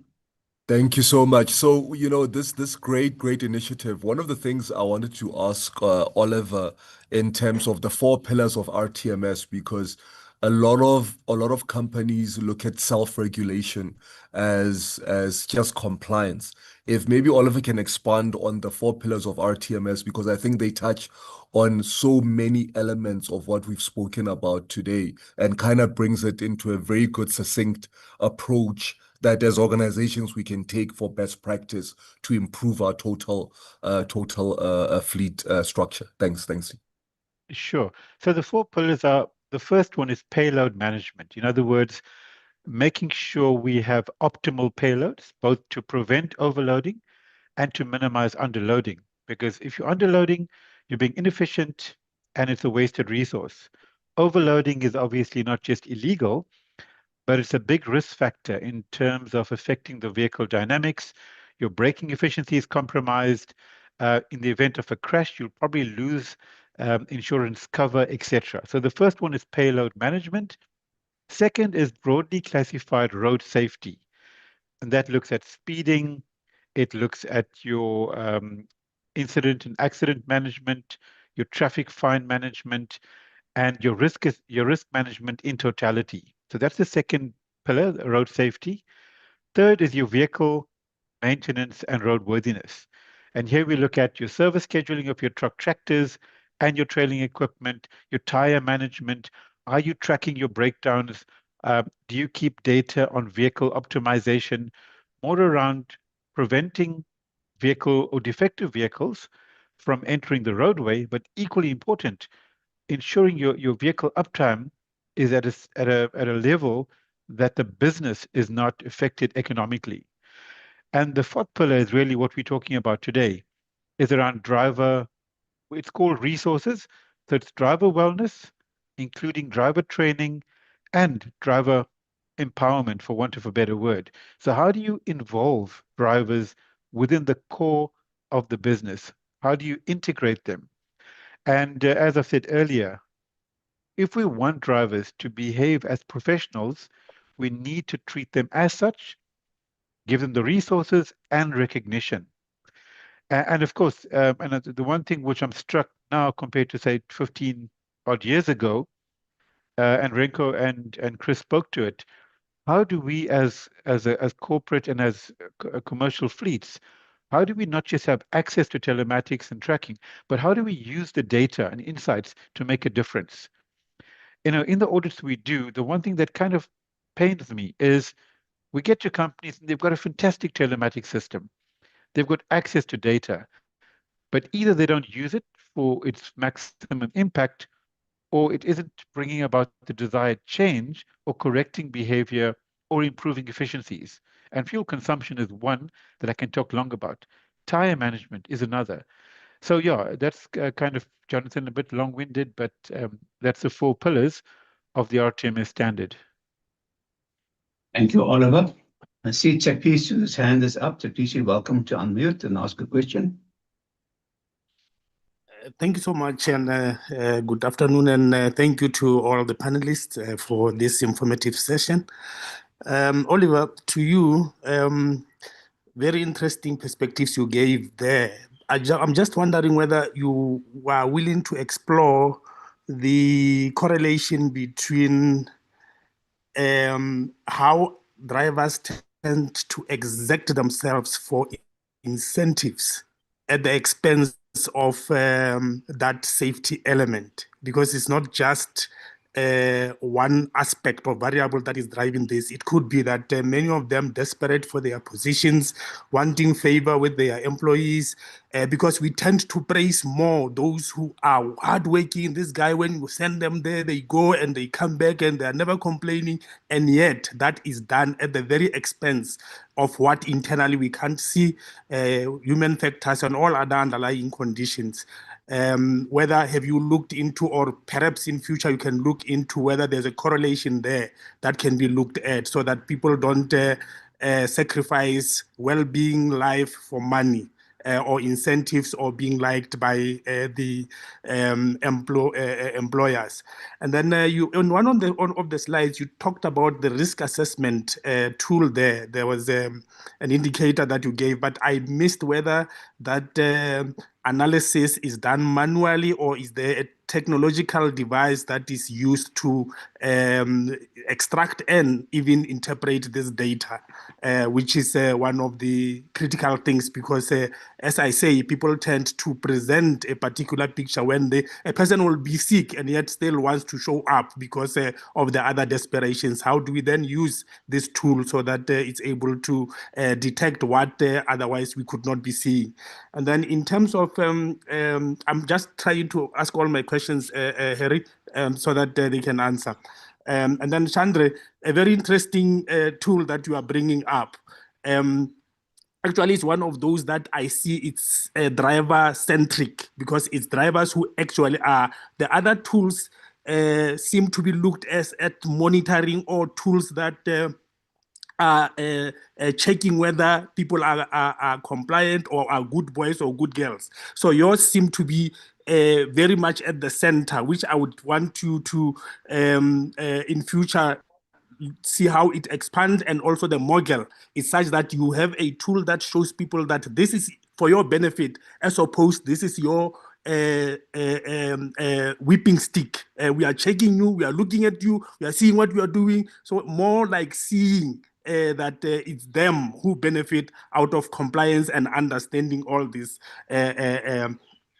risks that are there. And I think I agree with Andres. I see he's not here, but he raised a very important thing, that the fatigue is subjective. So people need to know that it's not just about them making a call on about their health and their resting. They have to do it because the body internally requires that. I'll stop there. Thank you so much. Thank you very much for the questions. I think I'll take the first two. The first one relates to what I think we commonly call the unlevel playing fields. I think we have many different transport sectors in the country, fuel, FMCG, mining, a whole lot of others. And in each sector, there are pockets of these unlevel playing fields where people obtain contracts purely on the basis of rates only. And that's where you find the driver incentives of you do 3 trips a day if it's short haul, or if you drive X number of kilometers, we incentivize you. Now, that's obviously not ideal, and it's part of the reason why we do tend to have fatigue issues on the roads. What we've been doing as JC Auditors and also collectively with the RTMS National Steering Committee, on the SABS TC241 committee, on the ISO committee as well, we've been lobbying the corporates and the blue chips and those who are on the consignee side to say, listen, guys, we understand there are economics at play. And unfortunately, in a country like ours, often we find two parallel economies. You've got the really well-regulated corporate entities, and you've got unregulated, kind of a free-for-all on the one side, which, again, it doesn't help us because everyone's using the same road. So if you have a driver driving for a Shell or an engine, regulated hours, vehicles are well maintained, a monitoring of hours, versus somebody, say, doing the Durban to Johannesburg container run, with high degree of no regulation. So the only way what we do is we advocate and try to talk to the bigger players in the market. But having said that, economics and the cost factor does tend to create huge problems on the road networks. But what is encouraging, and we had a meeting with the mining industry last week with the SACIA, South African Colliery Engineers Association, in the mining sector. And it definitely is there seems to be a shift where people are realizing now that even though you're a mining house, you do have a responsibility for what happens on the road networks. So mining is not what they call your main business activity, and thereby makes you not accountable for transport. So we are seeing some shifts in terms of people taking more accountability, which we hope will translate to a more level playing field where everybody has at least a basic structure. The drivers are not compensated purely or not incentivized purely on number of trips and on kilometers per day, but on more sustainable platforms. I hope that kind of answers your first one. The second one relates to risk assessments. So the example that I showed in my presentation was a manual mechanism, but there are at least a dozen software systems like that where the risk assessments are done, the risks are quantified, control mechanisms defined, and the monitoring happens using software. So if there's an anomaly or an outlier, the software will push out a prompt, either a WhatsApp message or an email, and it provides tracking and reporting around that. But the smaller companies still use a manual Excel-based kind of sheet. It's still as effective, provided somebody is looking at it, inputting the data, and then taking action manually. But certainly the software-based risk assessment methodologies are a lot more effective long term. Okay, that's my two. I hope that answers your questions. I forget the gent's name now. That's Sepiso. Sepiso. Does that answer your question? Yes, I'm answered. Thank you so much. Can I, Oliver, if I may, can I add to that? I think it is an exceptional question. I think I resonate with it so much from a technology point of view because in the past we saw the drive from transporters getting technology to do a little bit more, if I may be uncanny, the stick approach. Let's monitor and control cameras, everything around getting us close to controlling what's happening inside the cab. And I think there's a gradual shift to well, listen, let's empower the driver to also use technology, but to give feedback back to their own assessment of conditions, and not trying for the operator to do that in behalf of the driver using technology. Because ultimately, I think that there's a period in the transport market where there's this very real imbalance between demand and supply of drivers, and it's not uncommon for transport operators to complain that drivers might leave the truck at the side of the road, and tomorrow they are driving at a different transporter. And ultimately, that new transporter didn't even know about that horrible history that the driver had, because all the history that the transporters are collecting from those drivers is based on their own perception, its own data. It's not shared, and the driver doesn't really have his own, call it, digital CV. But the applications coming to them, the drivers are definitely smarting up on using applications. They can now communicate better back to the operator, collect their own data. Yeah, there's definitely a shift happening from a digital perspective on what tech is being used, not just from the operator, but also from the drivers. 100% agree. Thank you, Renko, for that. Thank you, guys. To add on what you had asked initially. So the design and the makeup for the tool is not to be as a beating stick, but rather it prompts conversation. Fatigue, is not a problem until it causes a problem. And there's a hairline between those two spaces. And we're trying to just drive a wedge there so that one can act a lot timeously to mitigate the outcomes that are, if we look at footage, we've got lots and lots of footage that shows disaster, accidents, etc. What we're trying to do is mitigate those. How do we prevent that? And I think it goes right back to like a similar incident that Oliver mentioned with the Bokwe, is a conversation. When you've got the driver at the table, this app is driving that to say, we know what's your normal.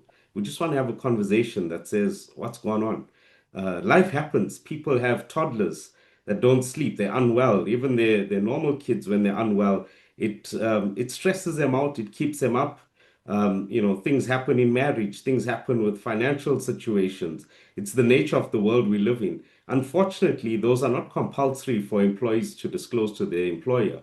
However, it impacts them directly in the nature of the work they do. And this application is coming in subtly to be able to just prompt that. It still keeps it confidential. And that's why we've also been able to work around things like the POPI Act. It doesn't in any way defy that. So it is very, very personal from that perspective. But again, it's down to the individual. Thank you so much, the panel, ladies and gents. Let's give this panel a big hand. The great panel we've had today. Thank you very much for all your Harry, I have a input. request from our marketing guy. He WhatsApped me now.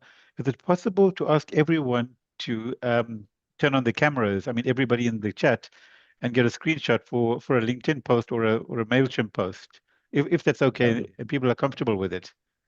Yeah, I'll just have to remove all the spotlights. Can we just quickly do the closing remarks, and then we can do the camera thing? At your mercy, Harry. Thank you. So let's do closing remarks. We'll start with Dirk, and then Renko, and then Chandray. Then we'll do the camera thing, and then thereafter I'll ask Oliver for his closing remarks and also to close the session. From a Transport Forum side, I want to thank Oliver and JC Auditors for putting together this great program, and for all the panelists for supporting us and your great presentation. Really appreciate that. So Dirk, can we have your closing comments, please? Just unmute, please.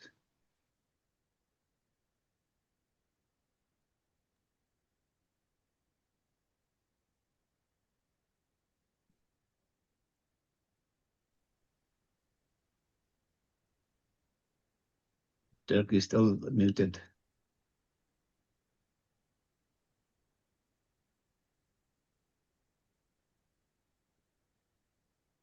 Okay. Okay, let's try Renko. Okay.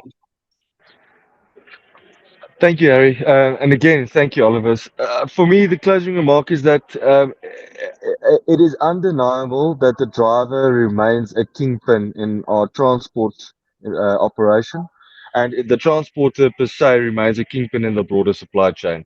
And I think it is the task, the responsibility, and the opportunity of transport operators to leverage technology to be proactive on how they utilize themselves and inherently utilize drivers so they can combat the fatigue and manage drivers effectively. Thank you, Renko. Much appreciated. Dirk, it seems that you now unmuted. Yes, thank you very much. Appreciate that. Also appreciate the opportunity to be able to be part of this platform. It means a lot for me as well. And the fact that we have, regardless of all the things that's happening around, looked at the human factor in this, because at the end of the day, the person who is actually holding the steering wheel is the important person. And we always need to consider that, because lives are involved. It might not be their own lives, but also the lives of third parties on the road. So that is always critical. It might be my own life that has been saved because of a driver having taken the correct action before an incident. Thank you. Thank you, Dirk. Much appreciated. Chandra. Well, thank you, Harry. Thank you to the Transport Forum. Thank you very much, Oliver, as well. I'd like to also thank the participants. I mean, this was really well attended, some very good questions, and thank you to all our speakers. I think looking at the wealth of knowledge around fatigue, we can only do it together. And if we look at the technological landscape, we can integrate, we can share this information. And I think if we collaborate, we can really make a change in the industry. So thank you once again, and all the best. Thank you so much, Andre. Can we then ask everybody to switch on their cameras? I'm just going to remove all the spotlights here. Somebody said they're in their nightgown on the chat, Harry. So if you're in your nightgown, you can feel free not to turn on your camera. All right, so everybody's cameras is on. And so obviously one can go now to the other view to see all the cameras. Hopefully your marketing guys is ready, Oliver. Okay, so sorry, I'm just going to put my phone off now. I can't see anyone except for the presenters, actually. Oh, there we go. Okay, so I must change my view. Give me a sec. Okay, now I can see everybody. Great. Okay, so I'm just going to quickly tell him to... You should go to the gallery view. At the top right of your screen, there's a view option, and you can go to gallery view, and it's looking good. Oh, there we go. Wow, you taught me something. Okay, fantastic. Okay, I'm going to count 3, and then you can all smile. 1, 2, 3. Great, Harry. I've got my bit. Back to you. Thank you so much. Thank you, Oliver. Now it's now over to you to kindly close the session for us as host. Thank you. Okay, so just to say a big thank you to Transport Forum for hosting, and thank you to the presenters for some absolutely engaging presentations, thought-provoking, inspiring, and as I think a few of the presenters mentioned, you know, it's human, so we have to talk to the drivers and the employees. As business owners and industry leaders, we focus on systems, creating the environment to promote our business's sustainability, and employee and driver management is a key part of that. And let's use all avenues, and let's use the data analytics software platforms that can help us see what's happening live on the ground, so we can in fact make a difference and make our supply chains better, more efficient, more sustainable, and for the economy to grow in that way. So thank you all. Have a great day further, and yeah, keep warm.